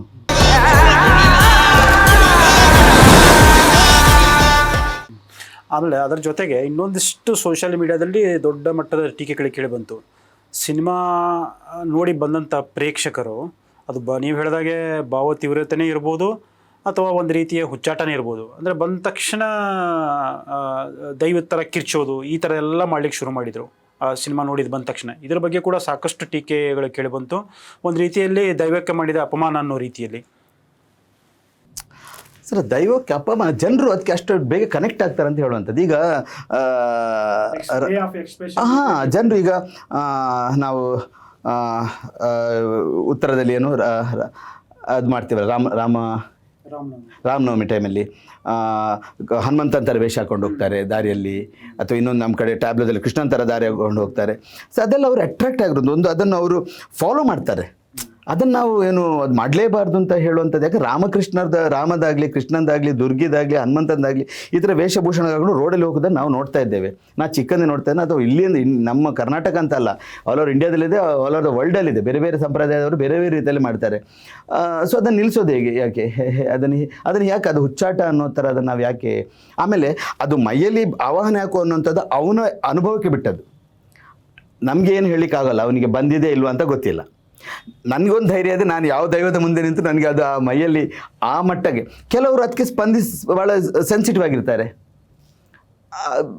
ಭಾಳ ಬೇಗ. ಎಸ್, ಆದರೆ ಅದನ್ನು ಹುಚ್ಚಾಟ ಅನ್ನುವಂಥದ್ದು. ಆಮೇಲೆ ದೈವಾರಾಧನೆ, ದೈವಗಳ ಮೇಲೆ ನಂಬಿಕೆ ಅದು ಒಬ್ಬನ ಸೊತ್ತು ಅಂತ ಆಗಿರೋಲ್ಲ. ನಾವು ಕೃಷ್ಣನ ವೇಷವನ್ನು ಅಥವಾ ಹನುಮಂತನ ವೇಷವನ್ನು ರಸ್ತೆಯಲ್ಲಿ ನಾವು ನೋಡುವಾಗ ಅಕ್ಸೆಪ್ಟ್ ಮಾಡಿದವರು, ನಾವು ನಮ್ಮ ಕೊರಗಜ್ಜನ್ನು, ನಮ್ಮ ಗುಳಿಗನ್ನು, ನಮ್ಮ ಇದನ್ನು ಆ ಥರ ವೇಷ ಹಾಕಿದಾಗ ನಾವು ಯಾರು ಅದನ್ನು ಸ್ಟಾಪ್ ಮಾಡಲಿಕ್ಕೆ ಹೇಗೆ? ಆ್ಯಂಡ್ ಏನವರಿಗೆ ವೇಷಭೂಷಣ ಆಗ್ತಾರೆ, ಇದು ದೈವ ಕಟ್ಟುವ ಏನು ನಲಿಕೆ ಜನಾಂಗದ ಒಂದು ಆ ಜನಾಂಗದವ್ರದ್ದಲ್ಲ, ಅದು ಶಮನಿಸಮ್, ಸೈಬೀರಿಯಾ ದೇಶದಿಂದ ಆಗಿರುವಂಥದ್ದು. ನೀವು ಹುಡುಕಿದರೆ ಶಮನಿಸಮ್ ಬಗ್ಗೆ ಹುಡುಕಿದರೆ ಭಾಳಷ್ಟು ಆ ಥರದ ನಾವು ಇಲ್ಲಿ ದೊಡ್ಡ ಕಿರೀಟಕ್ಕೆ ಅಣಿ ಅಂತ ಹೇಳ್ತೇವೆ, ಅಣಿ ಕಟ್ಟಿಕೊಂಡು ಮುಖಕ್ಕಾಗೋ ಎಲ್ಲೋ ಅದಕ್ಕೆ ಅರದಲ್ಲಿ ಹೇಳ್ತೇವೆ, ಅವರು ಕೂಡ ಸೇಮ್ ಎಲ್ಲೋ ಇದನ್ನು ಯೂಸ್ ಮಾಡಿದರು. ಎಲ್ಲ ಪ್ರಪಂಚದ ಎಲ್ಲ ಕಡೆಗೆ, ನಾರ್ವೆಯಲ್ಲಿದೆ, ಆಫ್ರಿಕಾದಲ್ಲಿದೆ, ಮೆಕ್ಸಿಕೋದಲ್ಲಿದೆ, ರಷ್ಯಾದಲ್ಲಿದೆ, ನಮ್ಮಲ್ಲೂ ಇದೆ. It's A folk culture. ಇವರು ತನ್ನದೊಂದು ಒಬ್ಬಂದು ಅಂತ ಹೇಳಲಿಕ್ಕೆ ಆಗೋಲ್ಲ. ಅಂದರೆ ಈ ಎಲ್ಲ ಎಕ್ಸ್ಪ್ರೆಷನ್ಗಳು ಅತ್ಯಂತ ಸಹಜ ಅಂತ ಹೇಳ್ತೀರಾ ನೀವು? Yes, there attract. ಈಗ ಡಾಕ್ಟರ್ ರಾಜ್ಕುಮಾರ್ ಬಗ್ಗೆ ಸ್ಟೇಜಲ್ಲಿ ರಾಜ್ಕುಮಾರ್ ಇದ್ರು ನೋಡಲ್ವಾ, ನಾವು ಹೇಳಿದ್ರೆ ರಾಜ್ಕುಮಾರ್ ಥರ ಮಾಡಬೇಡ ಅಂತ ಹೇಳೋಕ್ಕಾಗುತ್ತಾ? ಅವರಿಗೆ ಅದು ಅಟ್ರಾಕ್ಟ್ ಆಗಿದೆ, ಆ ಕ್ಯಾರೆಕ್ಟರ್ ರಾಜ್ಕುಮಾರ್ ಅನ್ನೋಂಥ ಒಂದು ಇದನ್ನು, ಕಲಾವಿದರನ್ನು ಅವ್ರು ಬಹಳ ಒಳ್ಳೆ ರೀತಿಯಲ್ಲಿ ಮೆಚ್ಚಿಕೊಂಡು ಆ ಥರ ಅಭಿನಯ ಮಾಡಲಿಕ್ಕೆ ನೋಡ್ತಾರೆ ಆ ಥರ ಪಾತ್ರ. So it is quite natural ಅಂತ ಅನ್ನುವಂಥದ್ದು. ಬಟ್ ಅದಕ್ಕೆ ಹೋಗಿ ಅಟ್ಯಾಕ್ ಮಾಡ್ತಾರಲ್ಲ, ಅವರ ಮೆಂಟಾಲಿಟಿ ಭಾಳ ಡೇಂಜರ್. ಅವರು ಸೊಸೈಟಿಗೆ ಘಾತಕ ಮಾಡೋರು. ಈಗ ನೋಡ್ತೀನಿ, ಈಗ ರಿಷಬ್ ದೇವ್ ವಿಚಾರಕ್ಕೆ ಮತ್ತೆ ಬರೋದಾದರೆ, ಇಲ್ಲಿ ರಿಷಬ್ ಏನು ತಪ್ಪು ಮಾಡಿದ್ದಾರೆ? ಅವ್ರು ಕೋಲ ಕೊಟ್ಟಿದ್ದಾರೆ ತಾನೆ. ಆ್ಯಂಡ್ ಈ ದೈವಗಳ ಆರ್ಭಾಟ, ಅರಚಾಟ, ದೈವಗಳೊಂದು ಹಗ್ ಮಾಡುವಂಥದ್ದು, ತನ್ನ ಪ್ರೀತಿ ತೋರಿಸುವಂಥದ್ದು, ಪ್ರಕಟ ಮಾಡುವಂಥದ್ದು ಬಹಳ ಸಹಜ. ನಾನು ಬೇಕಾದಷ್ಟು ವೀಡಿಯೋಗಳನ್ನು ತೋರಿಸ್ತೇನೆ. ಆ ದೈವ ನಡೆಸೋ ಮೊಕ್ತೇಸರು ಇರ್ತಾರಲ್ಲ, ಅವ್ರನ್ನ ಹಿಡ್ಕೊಂಡು ಹಗ್ ಮಾಡಿಕೊಂಡು, ಇಲ್ಲ ಕಾಲಿಗಟ್ಟು ಗಗ್ಗರದಿಂದ ಅವರೆದು ಬಂದು ಹಿಡ್ಕೊಂಡು ಹೊಡ್ಕೊಳ್ತಾರೆ, ಬೆಂಕಿ ತಗೊಂಡು ತಲೆಗೆ ಚುಚ್ಕೊಳ್ತಾರೆ, ತನಗೇನೋ ನೋವಾಗಿದೆ ಅವನಿಗೆ ತೋರಿಸ್ತಾರೆ. ಬಟ್ ಏನಂದರೆ, ಆ ಭಾವ ತೀವ್ರತೆ ಟ್ರಾನ್ಸ್ ಸ್ಟೇಜಿಗೆ ಹೋದಾಗ ಅದು ಸಹಜವಾಗಿ ಎಲ್ಲರೂ ಮಾಡುವಂಥ ಒಂದು ಪ್ರಕ್ರಿಯೆ. ಈಗ ಫಾರ್ ಎಕ್ಸಾಂಪಲ್ ಇಲ್ಲಿ ನನ್ನ ಗುರುಗಳು MS ಸತ್ಯವನ್ನು ಯಾಕೆ ತರ್ತಾ ಇದ್ದೆ ಅಂದರೆ, ನಮ್ಮೊಂದು ನಾಟಕ ಆಗ್ತಾಯಿತ್ತು, ನಾನು ಮಂಗಳೂರು ನಾಟಕ ಆರ್ಗನೈಸ್ ಮಾಡ್ತಾಯಿದ್ದೆ. ಸಭಾ ಕಾರ್ಯಕ್ರಮದ್ದು ಒಂದು MLA ಇದ್ದು, ಸತ್ಯದ ಚೆನ್ನಾಗಿ ಮಾತಾಡಿದ್ದು ಎಲ್ಲ ಆಯಿತು. ನಾಟಕ ಶುರು ಆಯಿತು. ನಾಟಕದ ಹೆಸರು ಹೇಳಲ್ಲ ಯಾವುದು ಅಂತ. ಸತ್ಯ ಲೈಟಲ್ಲಿ ಅವ್ರು ಕೂತ್ಕೊಳ್ಳೋದು, ಬಿಕಾಸ್ ಈ ಡಿಸೈನ್ ದ ಲೈಟ್ ಆ್ಯಂಡ್ ಕೂತ್ಕೊಳ್ತಾರೆ. ಈ MLA ಎದ್ದು ಹೋದಾಗ ಸತ್ಯಗೆ ನಾನು ಬರ್ತೇನೆ ಅಂತ ಒಂದು ಹೇಳಿದ್ರು, ಅಷ್ಟಂತ ಅರಚಾಡಿದ್ರು. He was so involved. ಅವರ ಭಾವ ತೀವ್ರತೆ ಅಷ್ಟಿತ್ತು ಆ ಕೆಲಸದ ಮೇಲೆ. ನೀವಾಗರೆ ಸತ್ಯ ಆ ಥರ ಮಾಡಿದ್ದು ತಪ್ಪು ಅಂತ ಹೇಳ್ತೀರಾ? ಆ ಕಸುವು ಮಾಡುವ ಪಂಜುಳಿ ಥರ ನರ್ತನ ಮಾಡುವವನು ಭಾವ ತೀವ್ರತೆಗೆ ಒಳಗಾಗಿರ್ತಾನೆ. ಅವನು ತಾನು ಮಾಡಿದ ಸತ್ಯ, ಅವನು ದೈವಿ ಶಕ್ತಿ ಜೊತೆ ಸಮೀಕರಿಸಿರ್ತಾನೆ ತನ್ನ ನೃತ್ಯವನ್ನು. ಅರ್ಪಣಾ ಭಾವ ಅಲ್ಲಿ ಅವನಿಂಥವನು ಇವರೇನು ಕಣ್ಣಿಗೆ ನೀರುಳ್ಳಿ ಹಾಕಿದ್ದಾರೆ ಕಣ್ಣೀರು ಬರೋಕ್ಕೆ. ಅರೆ, ಹಣ ಒಂದು ವ್ಯಕ್ತಿಯನ್ನು ಅವನ ಭಾವನೆಗಳನ್ನು ಸ್ಟಾಪ್ ಮಾಡಲ್ಲ. ಹಣ ಬರ್ಬೋದು, ಹಣ ಎಲ್ಲದಕ್ಕೂ ಇದಾಗಲ್ಲ, ನಿಮಗೆ ಸಮಾಧಾನ ಕೊಡೋಲ್ಲ. ಅವರ ನೋವು ರಿಷಬ್ ಹತ್ರ ಖಂಡಿತ ನೋವು ಇರ್ಬೋದು. ಆ ಕಮೆಂಟ್ಗಳು ನೋಡಿ, ಅವರ ಮಕ್ಕಳು, ಅವರ ಹೆಂಡತಿ ಪಾಪ ಅವ್ರು ಹೋಗಿ ಏನೂ ಎಲ್ಲ ಅವರು ಬೇಡದ ರೀತಿಯಲ್ಲಿ ಅವ್ರಿಗೆ ದೈವದ ಮುಂದೆ ಹರಕೆ ಎಲ್ಲ ಮಾಡ್ತಾರೆ. ಯಾಕೊಬ್ಬ ಕಲಾವಿದ ನಮ್ಮ ಜೊತೆ ಇದ್ದವರು ಇದನ್ನಿವತ್ತು ಅಂತಾರಾಷ್ಟ್ರೀಯ ಮಟ್ಟಕ್ಕೆ ಇದನ್ನು ಒಂದು ಪಾಪ್ಯುಲರೈಸ್ ಮಾಡಿದ್ದಾರೆ ಅಂತ ಹೇಳುವಾಗ ನಮ್ಗೆ ಯಾಕೆ ಖುಷಿ ಬರಬಾರ್ದು ಸರ್? ಧರ್ಮ ಅಂತ ಸೂಕ್ಷ್ಮ ವಿಷಯವನ್ನು ತಗೊಂಡು, ದೈವ ಅಂತ ಒಂದು ಸೂಕ್ಷ್ಮ ವಿಷಯವನ್ನು ತಗೊಂಡು, ರಾಷ್ಟ್ರಭಕ್ತಿ, ದೇಶ ಅಂತ ತಗೊಂಡು ಅದನ್ನು ಎಕ್ಸಾಗರೇಟೆಡ್ ಮಾಡಿ, ಸೊ ಒಂದು ಸಮುದಾಯನ ಅಥವಾ ಒಂದು ಕಮ್ಯುನಿಟಿಯ ಮೇಲೆ ಕೆಟ್ಟದಾಗಿ ರೀತಿಯಲ್ಲಿ ತೋರಿಸುವಂಥ ಒಂದಿಷ್ಟು ಪ್ರಕ್ರಿಯೆಗಳು ಕೂಡ ನಡೀತಾ ಇದ್ದಾವೆ ಕೆಲವೊಂದು ಸಿನಿಮಾಗಳು. ಸೊ ಈ ಬಗ್ಗೆ ಏನು ಹೇಳ್ತೀರಿ? ಇದು ಕೂಡ ದೈವದ ವ್ಯಾಪಾರೀಕರಣನ? ಈಗ ಡಾ ವಿನ್ಸಿ ಕೋಡ್ ಅಂತ ಒಂದು ಹಾಲಿವುಡ್ ಸಿನಿಮಾ ಬಗ್ಗೆ ಗೊತ್ತಿತ್ತು. ಅದರ ಬಗ್ಗೆ ಇಷ್ಟೇ ಚರ್ಚೆಗಳಾಯಿತು, ಬ್ಯಾನ್ ಆಯಿತು. ಒಂದು ವರ್ಗದ ಜನ ಈಗ ಜೀಸಸ್ ಮೇಲೆ ಸಿನಿಮಾಗಳು ಮಾಡುವಾಗ ಇದು ಎಲ್ಲ ಕಡೆ ನಡೀತಾ ಇದೆ, ನಮ್ಮ ಕಡೆ ಒಂದು ಅಂತಲ್ಲ. ಬಿಕಾಸ್ ಜಗತ್ತೇ ಈ ಥರ ಇದೆ. ಆ್ಯಂಡ್ ಸರ್, ಅದು ವ್ಯಾಪಾರೀಕರಣ ಅನ್ನುವಂಥದ್ದು, film is A highly risk ವ್ಯಾಪಾರ. ಸಿನಿಮಾದಲ್ಲಿ ಲಾಭ ಮಾತ್ರ ಮುಖ್ಯ ಆಗಿರೋದಿಲ್ಲ, ಇದು ಹೈಯೆಸ್ಟ್ ರಿಸ್ಕ್ ಇರುವಂಥ ಇದು. ಯಾಕೆ ಅವನು ಆ ಕೋಟ್ಯಾಂತರ ರೂಪಾಯಿ ಮಾಡ್ಕೊಂಡು ಸಿನಿಮಾ ಯಾಕೆ ಮಾಡಬೇಕು? ಅವನಿಗೆ ಕಲೆ ಮೇಲೆ ಆಸಕ್ತಿ ಇದೆ. ತಾನು ಮಾಡೋ ಕೆಲಸ ಒಂದು 10 ಜನರು ಅದನ್ನು ಮೆಚ್ಕೋಬೇಕು ಅನ್ನೋವಂಥ ಒಂದು ಮಹತ್ತರದ ಆಸೆ ಇರುತ್ತೆ ಪ್ರೊಡ್ಯೂಸರ್ಗಾಗಲಿ ಡೈರೆಕ್ಟರ್ಗಳಿಗಾಗಲಿ. ಅದಕ್ಕೆ ಆ ಕೋಟ್ಯಾಂತರ ರೂಪಾಯಿ ಸುರಿದೋ ಸಿನಿಮಾ ಮಾಡ್ತಾರೆ. It's not only A business, it is an entertainment and it is an education. ಒಂದು ಸಿನಿಮಾ ಇವತ್ತು ನಿಮಗೆ ನೆನಪಿರ್ಬೋದು, ಕೋಟಿ ಚೆನ್ನೈ ಅಂತ ಒಂದು ತುಳು ಸಿನಿಮಾ ಇತ್ತು, ಬ್ಲ್ಯಾಕ್ ಆ್ಯಂಡ್ ವೈಟ್. ಕಲ್ಪನಾ ಅವರು ಆ್ಯಕ್ಟ್ ಮಾಡಿದರು. ಅವರೊಂದು ಕೋಟಿ ಚೆನ್ನೈ ಅವರ ತಮ್ಮಂದರು ಅವರನ್ನು ಕರೀಲಿಕ್ಕೆ ಒಂದು ಎಕ್ಕಸಕ ಅಂತ ಒಂದು ಹಾಡು, ಅದನ್ನು ಪ್ರೊಫೆಸರ್ BA ವೇಕ್ರೈ ಅವರು ಬರೆದಿರೋದು, ಬಹುಶಃ ಯಾರು ಹೆಚ್ಚಿನವ್ರಿಗೆ ಗೊತ್ತಿಲ್ಲ. ಓಕೆ, ಆ ಹಾಡು ಇವತ್ತಿಗೂ ಪಾಪ್ಯುಲರ್. ಇವತ್ತಿಗೂ ಆರ್ಕೆಸ್ಟ್ರಾಗಳಲ್ಲಿ ಹೆಚ್ಚು ಕಡೆ ಅದನ್ನು ಹಾಕ್ತಾರೆ. ಯಾಕೆ? ಒಂದು ಕನ್ನಡ ಫಿಲ್ಮ್, ಯಾವುದೋ ಕನ್ನಡ ಫಿಲ್ಮ್ ಎಕ್ಕಸಕ ಸಮಥಿಂಗ್ ಅದರ ಮೇಲೆ ಸಾಂಗ್ ಮಾಡಿದ್ದಾರೆ. ಯಾ ಸೊ ಇವತ್ತು ಕೋಟಿ ಚೆನ್ನಯ್ಯ ನಿಂತಿದೆ. ಜನರಿಗೆ ಕೋಟಿ ಚೆನ್ನಯ್ಯ ಕತೆ ಏನು ಅಂತದ್ದು ಸಿನಿಮಾ ನಿರೂಪಿಸಿ ಕೊಟ್ಟಿದೆ. ಅದೇ ಥರ ಸಿರಿ ಅಂತ ಒಂದಿದೆ, ಭಾಳಷ್ಟು ಜನರಿಗೆ ಗೊತ್ತಿದೆ. ನಾವೇನು ಸಿರಿ ಅಂದ ಕೂಡಲೇ ಒಂದು ಮಾಸ್ ಆಗಿ ಎಲ್ಲರೂ ಹಿಪ್ನಾಟಿಸಿಂಗ್ ಒಳಪಟ್ಟಾಗಿ ಹೆಂಗಸರು ಒಂದು 500,000 ಹೆಂಗಸರು ಮೈಯಲ್ಲಿ ಆವಾಹನೆ ಮಾಡಿಕೊಂಡು ದರ್ಶನ ಬರುತ್ತಾರೆ ಮಾಡ್ತಾರೆ ಅಂತ. ಬಟ್ ಆ ಸಿರಿಯ ಆ್ಯಕ್ಚುಯಲ್ ಕಾನ್ಸೆಪ್ಟ್ನ ಬಗ್ಗೆ ಒಂದು ಸಿನಿಮಾ ಬಂದಿತ್ತು. ಸಿನಿಮಾ ಅದನ್ನು ಜೀವಂತ ಮಾಡಲಿಕ್ಕೆ ಪ್ರಯತ್ನ ಮಾಡ್ತದೆ, ಬರೀ ವ್ಯಾಪಾರೀಕರಣ ಅಲ್ಲ. ಬಿ ಶಾಂತರಾಮ್ ಅವರು ಎಷ್ಟು ಸಿನಿಮಾಗಳನ್ನು ಮಾಡಿದರು. ಅಥವಾ ನಮ್ಮ ಸಿನಿಮಾ, ಭಾರತದ ಸಿನಿಮಾ ಉಗಮವೇ ಸತ್ಯ ಹರಿಶ್ಚಂದ್ರ, ಅದು ಒಬ್ಬ ದೈವಾಂಶ ಸಂಭೂತ ವ್ಯಕ್ತಿಯ ಒಂದು ಸಿನಿಮಾ.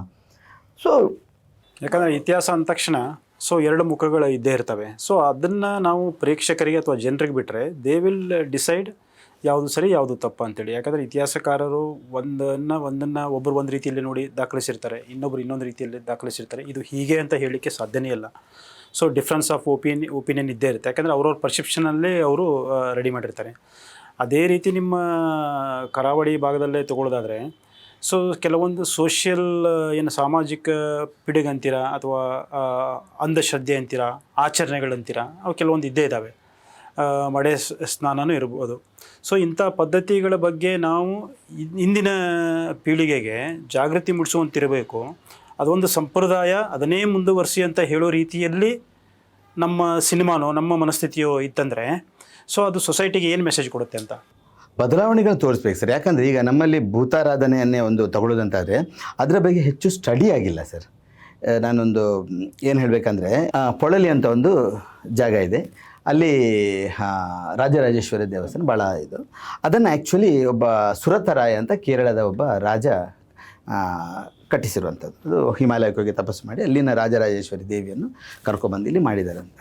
ಬಟ್ ಅವನು ಆ ಕೆಲಸ ಮಾಡ್ತಾ ಇರಬೇಕಾದ್ರೆ ಅಲ್ಲಿ ಪೊಳಲಿಯನ್ನು ಚೆಂಡು ಅಂತ ಭಾಳ ಅದು ವಿಜೃಂಭಣೆಯಿಂದ ಮಾಡ್ತಾರೆ. 1000 ಜನ ಅಲ್ಲಿ ಸೇರಿಕೊಂಡು ಚೆಂಡನ್ನು ಆಟ ಆಡ್ತಾರೆ. ಓಕೆ, ಆ ಚೆಂಡಿನ ಕಲ್ಪನೆ ಏನಂದರೆ ರಂಜಕಾಸುರ ಅಂತ ಒಬ್ಬನ ಅಸುರನ ತಲೆ. ಆ ರಂಜಕಾಸುರ ಇವತ್ತಿಗೂ ಅಲ್ಲಿ ಪೊಳಲಿಯ 30 ದಿನದ ಜಾತ್ರೆ ಆರಂಭ ಉದ್ಘೋಷಣೆ ಮಾಡಲಿಕ್ಕೆ ಆ ಡಂಗೂರ ಹೇಳಲಿಕ್ಕೆ ಕಂಠೆ ಹಿಡ್ಕೊಂಡು ದೈವ ಬರುತ್ತೆ. ಆ ದೈವ ಯಾರು ಅಲ್ಲ, ರಂಜಕಾಸುರ. ಸಿ ಜನರಿಗೆ ಗೊತ್ತಿಲ್ಲ, ದೈವ ಹಾಕೋನಿಗೆ ಗೊತ್ತಿಲ್ಲ ತಾನು ರಂಜಕಾಸುರ ಅಂತ. ಓಕೆ, ಅವನು ಈ ರಂಜಕಾಸುರ ಸುರತರಾಯನು ದೇವಸ್ಥಾನ ಕಟ್ಟದ ರೀತಿಯಲ್ಲಿ ತುಂಬ ತೊಂದರೆ ಕೊಟ್ಟಿದ್ದ. ಅದಕ್ಕೆ ದೇವಿ ಕಥೆ ಬರುತ್ತೆ. ಯಾವುದೋ ಒಂದು ಹಿಸ್ಟಾರಿಕಲ್ ಬ್ಯಾಕ್ಗ್ರೌಂಡ್ ಅಂತ ಇದ್ದೇ ಇದೆ ಅದಕ್ಕೆ. ಯಾಕಂದರೆ ಇವತ್ತಿನವ್ರಿಗೆ ನಡೀತಾ ಇದೆಯಲ್ಲ, ಇವತ್ತು ದೈವ ಬಂದು ಇವತ್ತು ಚೆಂಡು ಆಡ್ತಾರೆ. ಸೊ ಇದೆಲ್ಲ ಏನು ಗೊತ್ತು ಸರ್, ಈ ಸ್ಟಡಿ ಆಗದಿರೋದಕ್ಕೆ ಅದನ್ನು ಬೇರೆ ರೂಪ. ಹೇಗಂದರೆ ಈ ದೈವ ಕೋಲ ಮಾಡುವವರು ಕೂಡ ಅದರ ಬಗ್ಗೆ ಆಳ ಅಭ್ಯಾಸ ಇಲ್ಲದ್ರಿಂದ ಈ ಥರ ಆಗ್ತಾಯಿದೆ ಹೊರತು. ಈಗ ಇವು ಮಾಡಿದ್ದು ಸರಿ ತಪ್ಪು ಅಂತ ವಾದ ನಡೀತಾ ಇದೆ, ಅಥವಾ ಅದು ಮಾಡಲೇಬಾರ್ದು ದೈವಾರಾಧನೆ ರೀತಿ ಇದು ಹೀಗೆ ಅಲ್ವೇ ಅಲ್ಲ. ಆ ಬಗ್ಗೆ ಯಾರಿಗೂ ಹೆಚ್ಚಿನ ಜ್ಞಾನ ಬಹುಶಃ ಸ್ಟಡಿ ಮಾಡಲೇ ಇಲ್ಲ ಅಂತ ಕಾಣ್ತಾ ಇದೆ. ಯಾಕಂದ್ರೆ ಸ್ಟಡಿ ಮಾಡಿದರೆ ಅವರು ಈ ಥರದ ಒಂದು ಏನೋ ಕನ್ಕ್ಲೂಷನ್ಗೆ ಅವರು ಬರ್ತಿರ್ಲಿಲ್ಲ. ಇನ್ನು ಮತ್ತೆ ನಿಮ್ಮ ಸಿನಿಮಾ ಬಗ್ಗೆ ಮಾತಾಡೋದಾದರೆ ಸೊ ಒಂದು ಕೊರವಜ್ಜ ದೊಡ್ಡ ಬಜೆಟ್ ಮೂವಿ, ಆಮೇಲೆ ಕಬೀರ್ ಬೇಡಿ ಅಂತ ನಟರು ಸೇರಿಬಿಟ್ಟು ಒಂದು ದೊಡ್ಡ ಮಟ್ಟದ ಟೆಕ್ನಿಕಲ್ ಟೀಮನ್ನು ಇಟ್ಕೊಂಡು ನೀವು ಕೆಲಸ ಮಾಡ್ತಾಯಿದ್ದೀರಾ. ಸೊ ಈ ಅನುಭವ ಹೇಗೆ, ಏನು ನಿರೀಕ್ಷೆ ಮಾಡ್ಬೋದು? ಅದೇ ಅಂದರೆ ನಾನು ಒಬ್ಬ ಡೈರೆಕ್ಟ್ ನಾನು ಸಿನಿಮಾದ ಬಗ್ಗೆ ಒಳ್ಳೆಯದೇ ಹೇಳೋದು ಅದು ಇದ್ದದೇ. ಬಟ್ ನಾನು ಟೆಕ್ನಿಷಿಯನ್ಸ್ ಎಲ್ಲ ದೊಡ್ಡ ಟೆಕ್ನಿಷಿಯನ್ಸ್ ನನ್ನ ಸಿನಿಮಾದಲ್ಲಿ ಕೆಲಸ ಮಾಡಿರೋಂಥದ್ದು, ಇನ್ಕ್ಲೂಡಿಂಗ್ ಕಬೀರ್ ಬೇಡಿ, ಗೋಪಿ ಸುಂದರ್ ಮ್ಯೂಸಿಕ್, ಅಥವಾ ಬಿಬಿನ್ ದೇವ್ ಸೌಂಡ್ ಡಿಸೈನ್ ಮಾಡ್ತಾಯಿದ್ದಾರೆ. ಪುಷ್ಪ ಅಂತ ದೊಡ್ಡ ಸಿನಿಮಾಗಳಿಗೆ ಬಂದು 2 ಸಲ ನ್ಯಾಷನಲ್ ಅವಾರ್ಡ್ ಕೂಡ ಬಂದಿದೆ ಅವರಿಗೆ. ಆಮೇಲೆ ಲಿಜು ಅಂತ DI ಮಾಡ್ತಾರೆ, ಮನೋಜ್ ಪಿಳ್ಳೆ ಅಂತ ಕ್ಯಾಮ್ರಾ ವರ್ಕ್ ಮಾಡಿದ್ದಾರೆ. ಗೋಪಿ ಇದ್ದಾಗ ಹೇಳುವಂಥ ವ್ಯಕ್ತಿ ಗೋಪಿ ಸುಂದರ್, ಸೀರಾ ನೇರ ನಿಷ್ಠ, ಅವ್ರಿಗೆ ಯಾರು ಡೈರೆಕ್ಟ್ ಯಾರು ಬಿಡಿ. ಬಟ್ ಇದು ಭಾಳ ಒಂದು ಆತ್ಮೀಯತೆಯಿಂದ ಹೊಸ ಝೋನರ್ ಕ್ರಿಯೇಟ್ ಮಾಡಿದೆ ಈ ಸಿನಿಮಾ. ತನಗೂ ಒಂದು ಭಾಳ ದೊಡ್ಡ ಇದೆ ಈ ಸಿನಿಮಾದ ಮೂಲಕ ಅಂತ. ಅದು ತುಂಬ ಕಬೀರ್ ಬೇಡಿ ಅವರು ಒಂದು ಯುದ್ಧದ ಸೀನ್ ಇತ್ತು ಸರ್. ಇವ್ರನ್ನ ಹಾಕ್ಕೊಂಡು ಅದು ಅವ್ರನ್ನ ಹ್ಯಾಂಡಲ್ ಮಾಡೋದೆಲ್ಲ ತುಂಬ ಕಷ್ಟ ಅವ್ರನ್ನೆಲ್ಲ. ಯಾಕಂದರೆ ಅವ್ರು ಅಷ್ಟು ಅನುಭವ ಹಾಲಿವುಡ್ ಸಿನಿಮಾಗಳೆಲ್ಲ ನೋಡಿದವರು, ಬಾಲಿವುಡ್ ನೋಡಿದವರು. ನಾನೇನು ಮಾಡಿದೆ ಅಂದರೆ ಇವ್ರದ್ದು ಡೇಟ್ ಇದ್ದದ್ದು ನನಗೆ 3 ನೈಟ್ಸಲ್ಲಿ ನಾನು ವಾರ್ ಸೀನ್ ಮಾಡಬೇಕು. ಯುದ್ಧದ ನಂತರದ ಸಂಜೆಗಳು ಅದನ್ನು ತೋರಿಸುವಂಥದ್ದು. ಸೈನಿಕರು, ಅದು ಕುದುರೆ, ರಥ, ಬಿದ್ದದ್ದು ಎಲ್ಲ ಬೇಕು. ದೊಡ್ಡ ಮೈದಾನ, ಒಂದು 300 ಎಕ್ಸ್ಟ್ರಾಸ್ ಕರೆಸಿದ್ವಿ. ನಾನೇನು ಮಾಡಿದೆ, ಇವರಿಗೆ ಈ ಎಲ್ಲ ಎಕ್ಸ್ಟ್ರಾಸನ್ನು ಶೂಟಿಂಗ್ನ ಮುಂಚೆ 3 ದಿನ ಬರೀ ರಿಹರ್ಸಲ್ ಮಾಡಿಸಿದ್ದೆ. ನೀನು ಅಲ್ಲಿ ಬರಬೇಕು, ನಿನ್ನ ಎಕ್ಸಿಟಲ್ಲಿ ನಿನ್ನ ಎಷ್ಟು ಹೆಣಗಳನ್ನ ಹುಡುಕಿ ಬರುವಂಥ ತಾಯಿಗಳು, ಗಂಡ ಹೆಂಡತಿ, ಆ ಥರ ಎಲ್ಲ ಕುದುರೆಗಳೆಲ್ಲ ರಿಹರ್ಸಲ್ ಮಾಡ್ತಿದ್ದೆ. ಸಂಜೆ ಕಬೀರ್ ಬೇಡಿ ಬಂದಾಗ ನಾನು ಹೇಳಿದ್ದೇನೆ, ಬರೀ ಕಬೀರ್ ಬೇಡಿನಷ್ಟೇ ಕಾನ್ಸಂಟ್ರೇಟ್ ಮಾಡೋದು, ನಿಮ್ಮದೆಲ್ಲ ಕೆಲಸಗಳಾಗಬೇಕು. ಅಸಿಸ್ಟೆಂಟ್ಗಳಿಗೆ ಹೇಳಿದೆ, ನೀವೆಲ್ಲ ಇವರನ್ನು ನೋಡ್ಕೋಬೇಕು ಅಂತ.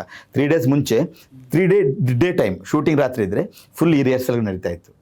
ದೆನ್ ಕಬೀರ್ ಬೇಡಿ ಅದನ್ನು ಒಂದು ವಾಟರ್ ವರ್ಲ್ಡ್ ಅಂತ ಸಿನಿಮಾ ಇತ್ತಲ್ಲ, ಅದರ ಡೈರೆಕ್ಟರ್ ರೆನಾಲ್ಡ್ಸ್ ಬಗ್ಗೆ ಹೇಳಿದರು. ರೆನಾಲ್ಡ್ಸಿಗೆ ಇದೇ ಥರ ಆಯ್ತು, ಒಂದು ಹಾಲಿವುಡ್ ಫಿಲ್ಮ್ ಮಾಡೋದು, ಫಸ್ಟ್ ಫಿಲ್ಮ್. ಅವರಿಗೆ 7 ಡೇಸ್ ವರ್ಕನ್ನು you have to finish in 2 days, we can give you the more budget ಅಂತ ಹೇಳಿದ್ರಂತೆ ಪ್ರೊಡ್ಯೂಸರ್. ಏನು ಮಾಡ್ಬೇಕಂತವರು ಸ್ವಲ್ಪ ರಜೆ ತಗೊಂಡು ಇದೇ ಥರ ಮಾಡಿದ್ರಂತೆ. ಒಂದು 4-5 ದಿನ ಫುಲ್ ರಿಹರ್ಸಲ್ ಮಾಡಿ 1 ಡೇನಲ್ಲಿ ಶೂಟ್ ಮಾಡಿ ಮುಗಿಸಿದ್ರಂತೆ. He was comparing and he was observing. ಇವತ್ತು ಹೇಳ್ತಾರೆ, I want to work with you again Sudheer, I never ask this with any of director ಅಂತ ಹೇಳಿದ್ದಾರೆ. ಅದೊಂದು ದೊಡ್ಡ ನನಗೊಂದು ಕಾಂಪ್ಲಿಮೆಂಟ್ ಅಂತ ಹೇಳಿಗೆ ಮುಜುಗರ ಅನಿಸ್ತಾ ಇದೆ, ಬಿಕಾಸ್ ನೀವು ಅದು ಕೇಳಿದ್ದಕ್ಕೆ ನಾನು ಹೇಳೋಂಥದ್ದು. ಎಲ್ಲ ರೀತಿಯಲ್ಲಿ ಎಲ್ಲ ಟೆಕ್ನಿಷಿಯನ್ಸ್, ನನ್ನ ಪ್ರೊಡ್ಯೂಸರೇ ನನ್ನ ಕೆಲಸ ನೋಡಿದ ಮೇಲೆ ಕ್ಲೈಮ್ಯಾಕ್ಸ್ 4 ಸಲ ನಾವು ಶೂಟ್ ಮಾಡಿದ್ವಿ. ನನ್ನ ಸಿನಿಮಾದಲ್ಲಿ ಸೌಂಡ್ ತುಂಬ ಇಂಪಾರ್ಟೆಂಟ್. ಟೆಕ್ನಿಷಿಯನ್ಸ್ಗಳಿಂದ ಹಿಡಿದು ನನ್ನ ಆ್ಯಕ್ಟರ್ಗಳಿಂದ ಹಿಡಿದು, ಮೊನ್ನೆ ಶ್ರುತಿ ಒಂದು 140-150 ಸಿನಿಮಾದಲ್ಲಿ ಆ್ಯಕ್ಟ್ ಮಾಡಿರುವಂಥ ಕಲಾವಿದೆ, ಭಾಳಷ್ಟು ಅವಾರ್ಡ್ಗಳು ತಗೊಂಡಿದೆ. ಭವ್ಯ ಮಾಡೆಮ್ ಆಗಿರ್ಬೋದು, ಅವರು ಪ್ರಬುದ್ಧ ನಟಿ, ದೊಡ್ಡ ದೊಡ್ಡ ಸಿನಿಮಾಗಳು ಮಾಡಿದವರು, ಗೋಲ್ಡನ್ ಜೂಬ್ಲಿ, ಡೈಮಂಡ್ ಜೂಬ್ಲಿ ಆ ಥರ ಎಲ್ಲ ಮಾಡಿದವರು.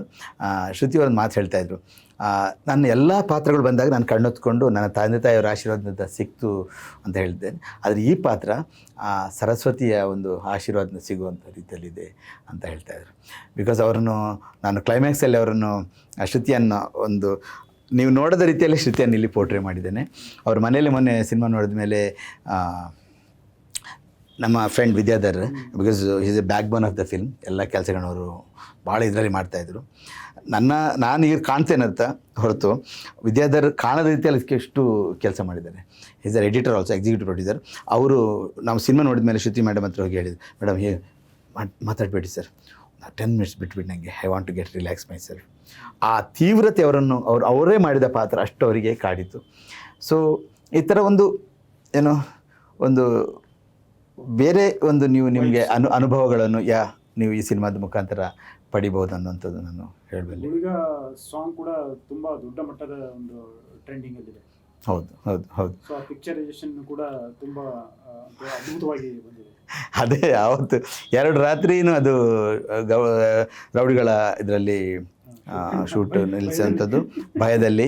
ಆಮೇಲೆ 3ನೇ ದಿನ ಮಾತ್ರ 1-2 ಬಸ್ ಪೊಲೀಸ್ ಬಂತು, ನಮ್ಗೆ ಬಸ್ಸಲ್ಲಿ ಬಂತು ಫುಲ್ಲು. ಆಗ ಕಮಿಷನರ್ ನನಗೆ ಫುಲ್ ಪ್ರೊಟೆಕ್ಷನ್ ಕೊಟ್ಟರು. ಆಮೇಲೆ ಮೊನ್ನೆ ಕೋಲ ಸೇವೆ ಮಾಡಿದಾಗ ಮತ್ತು ಹೋಮ್ ಮಿನಿಸ್ಟರ್ನೇ ಹೋಗಿ ರಿಕ್ವೆಸ್ಟ್ ಮಾಡಿ ನಮಗೆ ಪ್ರೊಟೆಕ್ಷನ್ ತಗೊಂಡ್ವಿ. ಬಟ್ ಜನ ನನಗೆ ಇನ್ನೂ ಅರ್ಥ ಆಗಲಿಲ್ಲ, ಆ ಭಾಗ ಜನ ದೈವವನ್ನು ಯಾವ ರೀತಿ ನೋಡ್ತಾ ಇದ್ದಾರೆ. ದೈವ ಅಂದರೆ ಬರೀ ಏನು, ಈ ಕೋಲ ಅನ್ನುವಂಥದ್ದು ಆರಾಧನಾ ಕ್ರಮ. ಅದು ಅಲ್ಲಿ ನೀವು ಕೋಲ ಕಟ್ಟಿಕೊಂಡು ದೈವವನ್ನು, ಅದು ಎಕ್ಸಾಕ್ಟ್ಲಿ ಗುಳಿಗೆ ಅಲ್ಲ, ಅಥವಾ ಅದು ಎಕ್ಸಾಕ್ಟ್ಲಿ ಕಲ್ಲುಟ್ಟಿ ಅಲ್ಲ. ಕಲ್ಲುಟ್ಟಿ ಅಂಥದ್ದು ಯಾವುದೋ ಮಹಾನ್ ಶಕ್ತಿ, ಅದನ್ನು ನೋಡಿದವ್ರು ಯಾರೂ ಇಲ್ಲ. ನೀವು ರೂಪ ಕಲ್ಪಿಸ್ಕೊಂಡಿದ್ದೀರಿ, ಅದಕ್ಕೆ ವೇಷ ಹಾಕ್ಕೊಂಡು, ಅದಕ್ಕೆ ಫೋಕ್ ವೇ ನಿಲೆಯನ್ನು, ತೆಂಗಿನ ಗರಿಗಳನ್ನು ಹಾಕ್ಕೊಂಡೆಲ್ಲ ನೀವು ಮಾಡಿರುವಂಥದ್ದು ನಿಮ್ಮ ಕಲ್ಪನೆ ಅಷ್ಟೇ. ನಾನು ಪ್ರತಿ ಸರಿ ನನಗೆ ಷೋಡಶೋಪಚಾರದಲ್ಲಿ ದೇವರನ್ನು ಪೂಜೆ ಮಾಡಲಿಕ್ಕೆ ಗೊತ್ತಿಲ್ಲ. ನನ್ನ ವಿಧಾನದಲ್ಲಿ ದೇವರನ್ನು ನಾನು ಪೂಜೆ ಮಾಡ್ತೇನೆ, ದಿನ ನಾನು ಮೆಡಿಟೇಷನ್ ಮಾಡ್ತೇನೆ, ಆರತಿ ಮಾಡ್ತೇನೆ, ನನ್ನ ವಿಧಾನದಲ್ಲಿ ಮಾಡ್ತೇನೆ.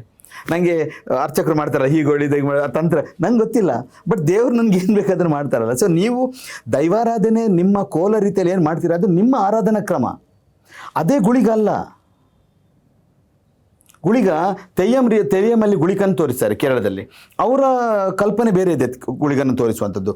ನಮ್ಮಲ್ಲಿ ಗುಳಿಗನ್ನು ತೋರಿಸೋ ಕಲ್ಪನೆ ಬೇರೆ. ಅವನ ಭಾವ ತೀವ್ರತೆ ಅದನ್ನು ಅಷ್ಟು ಉಗ್ರವಾಗಿ ಅವನಿಗೆ ಗೊತ್ತು, ಇದು ಉಗ್ರದೈವ ಉಗ್ರವಾಗಿ ತೋರಿಸಬೇಕು ಅಷ್ಟೇ. ಇವರೆಲ್ಲ ಭಾಳ ನಮ್ಮ ಕಡೆಯವರು ದೈವ ಅಂದರೆ ಬರೀ ಆ ಗುಡಿಯಲ್ಲಿದ್ದದು ಅದಷ್ಟೇ. ಗುಳಿಗ ಅಂದರೆ ಇದೇ ಥರ ಮೈ ಬಿಟ್ಕೊಂಡು, ಮುಖಕ್ಕೆ ವೇಷ ಹಚ್ಚಿ, ಕೂದಲು ಬಿಟ್ಕೊಂಡು, ತೆಂಗಿನ ಗರಿ ಹಾಕ್ಕೊಂಡು ಜೋರಾಗಿ ಓಡಾಡಿದ್ರೆ ಗುಳಿಗ ಅಂತ ಅಲ್ಲ. ಅದು ನಿನ್ನ ಮನಸ್ಸಿನಲ್ಲಿ ನೀನು ಮೂಡಿಸಿಕೊಂಡಂಥ ಒಂದು ರೂಪ. ಇದು ಜನರಿಗೆ ಅರ್ಥ ಆಗಬೇಕು.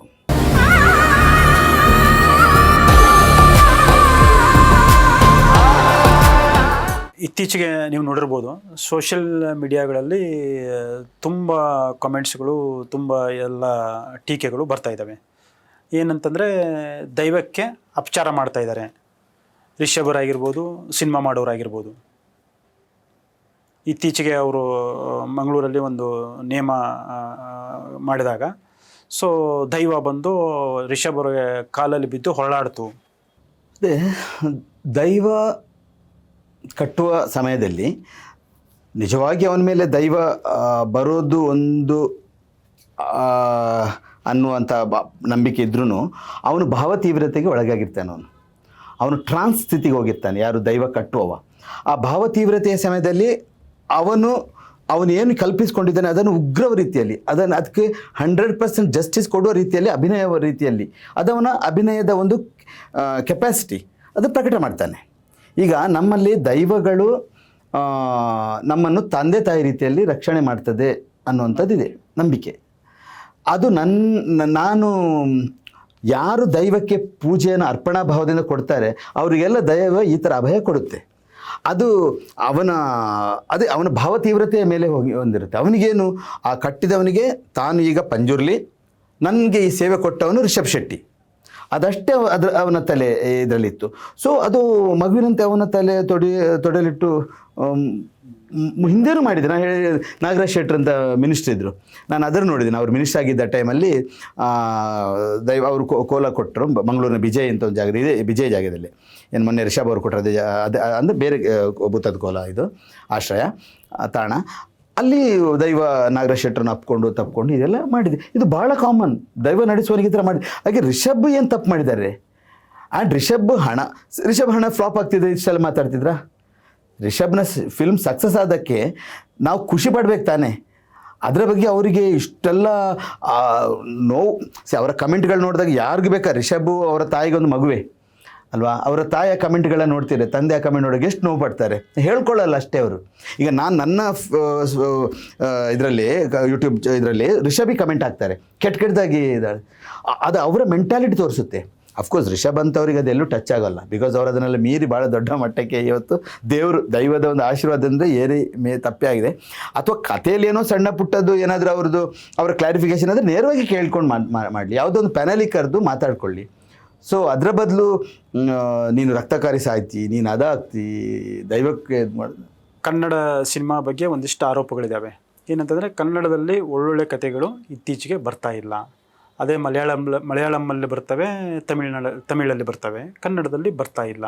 ಪ್ರಚಲಿತ ವಿದ್ಯಮಾನಗಳನ್ನು ಇಟ್ಟುಕೊಂಡು ಒಂದು ಸಾಮಾಜಿಕ ವ್ಯವಸ್ಥೆಯನ್ನು ಹೇಗಿದೆ ನಮ್ಮ ವ್ಯವಸ್ಥೆ, ಅದರ ವಿರುದ್ಧ ಹೇಗೆ ಹೋರಾಡಿ ಮಾಡ್ತಾರೆ ಅನ್ನೋ ಥರ ಒಂದು ಹೀರೋಯಿಸಮಲ್ಲಿ ಕೆಳನಾಯಕರನ್ನು ಕೂಡ ಹೀರೋಯಿಸಮಲ್ಲಿ ತೋರಿಸಿ ಒಂದಿಷ್ಟು ಅವೇರ್ನೆಸ್ ಕ್ರಿಯೇಟ್ ಮಾಡುವಂಥ ಸಿನಿಮಾಗಳು ತುಂಬ ಬರ್ತಾ ಇದ್ದಾವೆ ಮಲಯಾಳಮಲ್ಲಿ, ತಮಿಳಲ್ಲಿ. ನಿಮ್ಗೆ ಗೊತ್ತು, ಅಂಥ ಸಿನಿಮಾಗಳು ಕನ್ನಡದಲ್ಲಿ ಕಮ್ಮಿ.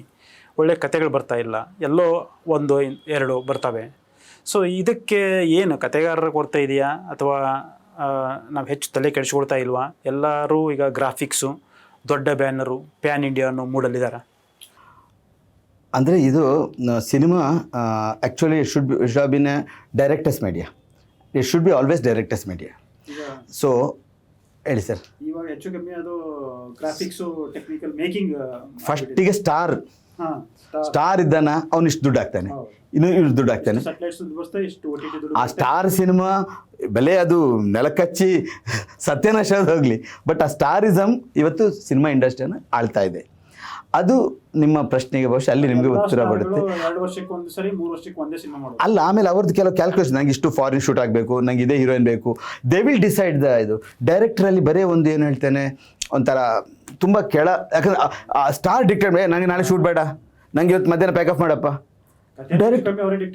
ಡೈರೆಕ್ಟರ್ ಹ್ಯಾಸ್ ಟು ಬಿ ಇವತ್ತು ನಾನು ಅದನ್ನು ಕಬೀರ್ ಬೇಡಿ ಸರ್ ಆಗಲಿ ಅಥವಾ ಇಷ್ಟು ದೊಡ್ಡ ದೊಡ್ಡ ಕಲಾವಿದರೊಟ್ಟಿಗೆ ವರ್ಕ್ ಮಾಡೋದು, ಯಾರು ಡೈರೆಕ್ಟ್ರಿಗೆ ಅವರು ಎಲ್ಲ ನನ್ನ ಟೀಮಲ್ಲಿ ನಾನು ತಗೊಂಡ ಗೊತ್ತಿರೋದು ಯಾವ ಸೌಭಾಗ್ಯ ಅಂತ, ಎಲ್ಲರೂ ನನ್ನ ಮಾತು ಡೈರೆಕ್ಟರ್ ಅಂತ ಹೇಳಿ ನನಗೆ ಇದು ಕೊಡ್ತಾಯಿದ್ರು.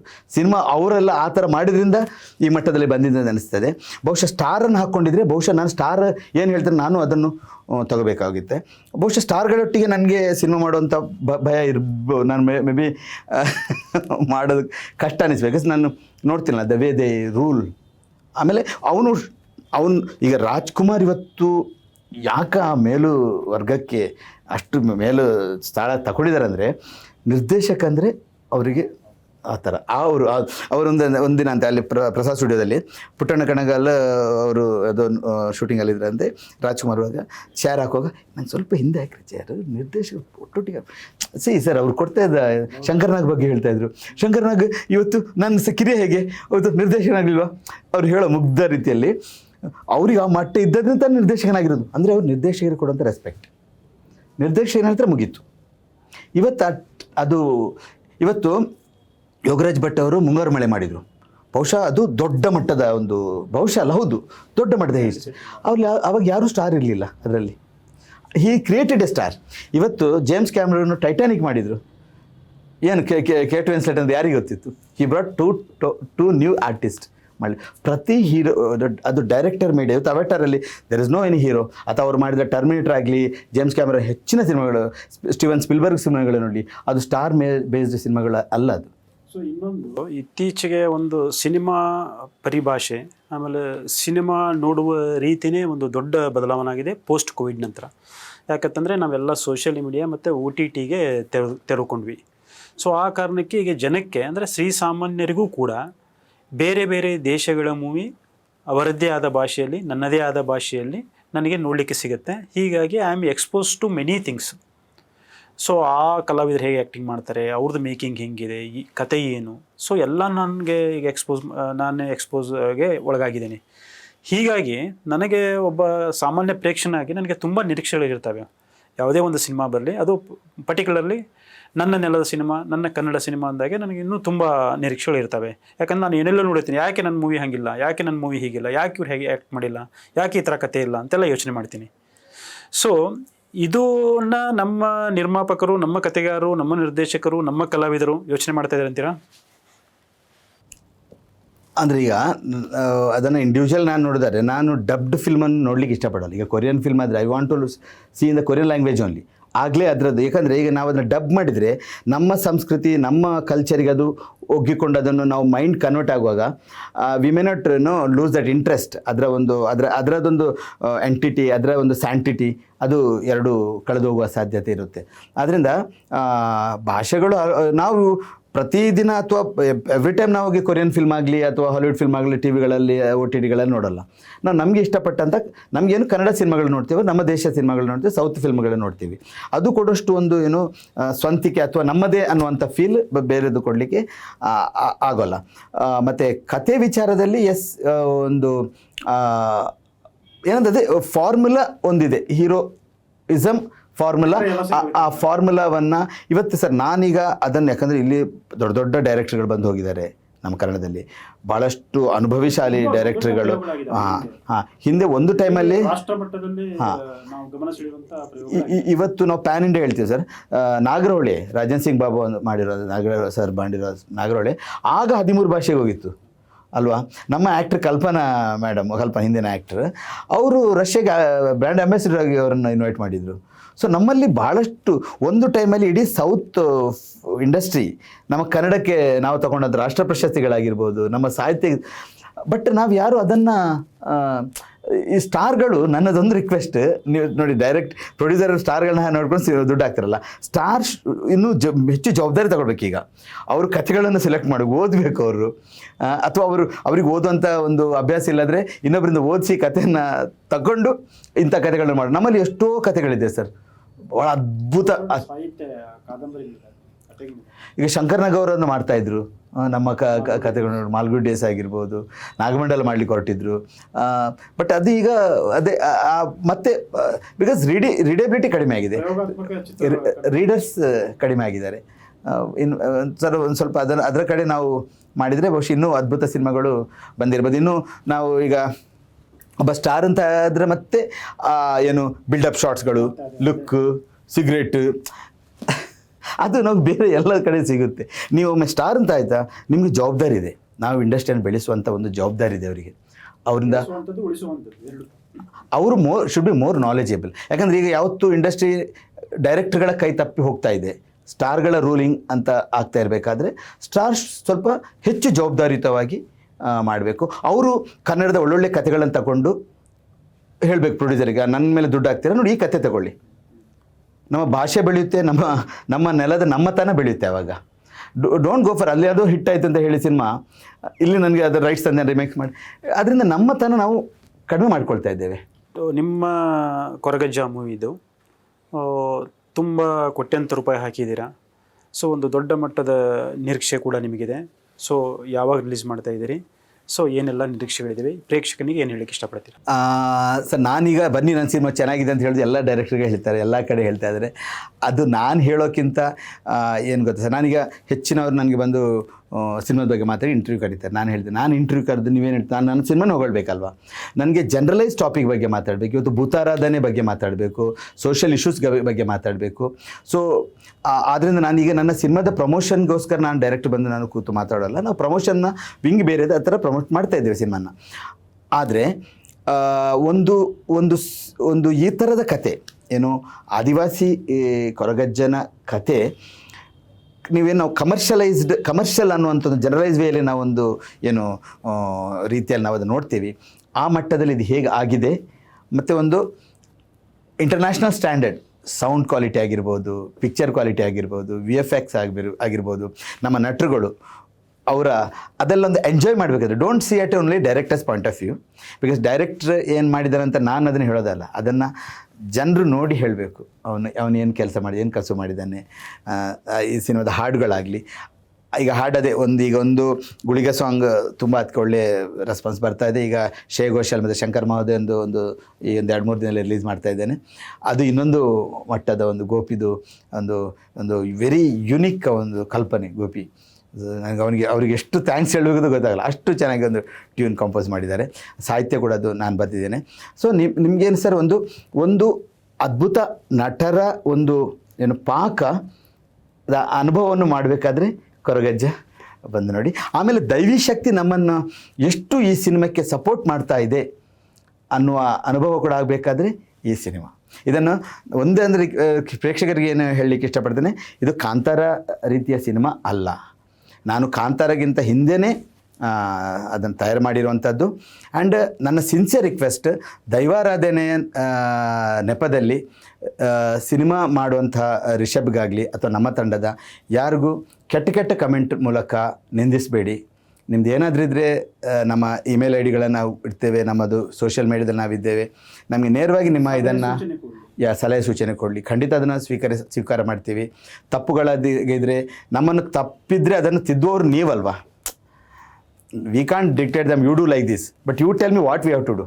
ಬಟ್ ಕೆಟ್ಟ ಕಮೆಂಟ್ಗಳನ್ನು ಹಾಕಲಿ, ಯಾರನ್ನು ನಿಂದಿಸುವಂಥದ್ದು, ಅದರಿಂದ ಈಗ ನೀವು ಒಬ್ಬರಿಗೆ ಶಾಪ ಹಾಕಿದರೆ ನೀವು ಅಂದ್ಕೋಬೇಕು ನಿಮ್ಮ ಮನೇಲೂ ಮಕ್ಕಳಿದ್ದಾರೆ. ಯಾಕಂದರೆ ಸಿನಿಮಾ ಮಾಡಿದ ರಿಷಬ್ ಆಗಲಿ ಅಥವಾ ನಮ್ಮ ತಂಡ ಯಾರು ಕೂಡ ನಾವು ತಪ್ಪು ಮಾಡಿಲ್ಲ. ತಪ್ಪಂದು ಗೊತ್ತಿರೋ ನಾವು ಮಾಡ್ಲಿಕ್ಕೆ ಹೋಗ್ತಿಲ್ಲ, ಯಾರು ಮನುಷ್ಯ ತಪ್ಪು ಮಾಡೋರಲ್ಲ. ಹಾಗಾದರೆ ಆ ತಪ್ಪು ಮಾಡೋದಿರುವಾಗ ನೀವು ಹಾಕಿದ ಶಾಪ ಅದು ಮರುಶಾಪವಾಗಿ ಪರಿಣಮಿಸ ಹೆಚ್ಚಿರುತ್ತೆ. ದಟ್ಸ್ ವಾಟ್ ಜಿ ಅವರು ಅದನ್ನು ಹೇಳ್ತಾಯಿದ್ರು, don't bother about those kind of comments ಅಂತ. ಬಿಕಾಸ್ ಹೌದು. ಸೊ ದಯವಿಟ್ಟು ನಿಮ್ಮ ಟಿಪ್ಪಣಿಗಳನ್ನು, ಟೀಕೆಗಳನ್ನು ನಮಗೆ ನೇರವಾಗಿ ತಿಳಿಸಿ. ಮತ್ತು ನೀವು ಪ್ರೇಕ್ಷಕರು, ಜನರು ಹರಿಸ್ಬೇಕು. ಸಿನಿಮಾ ನೋಡಿದ ಮೇಲೆ ನಿಮ್ಮ ಒಪಿನಿಯನ್, ಅದು ನಾನು ಹೇಳಿ ಸರಿಯಾ ಅಲ್ವಾ ಅಂತ ನಿಮಗೆ ನೀವು ಆಮೇಲೆ ಅದನ್ನು ಪರಾಮರ್ಶೆ ಮಾಡ್ಕೊಳ್ತಾ ಇರ್ತೀರಿ ಖಂಡಿತ. ಸುಧೀರ್ ಅತ್ತಾವರ್ ಅವರು ಒಬ್ಬ ಸೂಕ್ಷ್ಮಜೀವಿ. ಅವರು ಮಾಡುವಂಥ ಪ್ರತಿಯೊಂದು ಸಿನಿಮಾ ವಿಭಿನ್ನ ಆಗಿರ್ತವೆ. ಅವರು ಯಾವುದೇ ಸಿನಿಮಾ ಮಾಡಲಿ ಅತ್ಯಂತ ಪೂಜನೀಯವಾಗಿ ತನ್ನ ಮನದಿಂದ ತಮ್ಮನ್ನು ತೊಡಗಿಸ್ಕೊಂಡು ಸಿನಿಮಾಗಳನ್ನು ಮಾಡಿದ್ದಾರೆ ಹಿಂದೆ. ಈ ಸಿನಿಮಾಗೂ ಕೂಡ ಅವರು ಅಷ್ಟೇ ತಮ್ಮನ್ನು ಸಮರ್ಪಣೆ ಮಾಡಿಕೊಂಡಿದ್ದಾರೆ. ಈ ಸಿನಿಮಾ ಶೀಘ್ರದಲ್ಲೇ ರಿಲೀಸ್ ಆಗ್ತಾ ಇದೆ, ಜನವರಿ 15ರಂದು. ಎಲ್ಲರೂ ಈ ಸಿನಿಮಾ ನೋಡಿ ಸುಧೀರ್ ಅತ್ತಾವರಂತಹ ಒಬ್ಬ ಕಲಾವಿದರನ್ನು ಮತ್ತಷ್ಟು ಬೆಳೆಸಿ ಹರಿಸಿ ಅಂತ ನಾನು ಕೇಳ್ಕೊತೀನಿ. ಇದೇ ಈ ಹೊತ್ತಿನ ವಿಶೇಷ.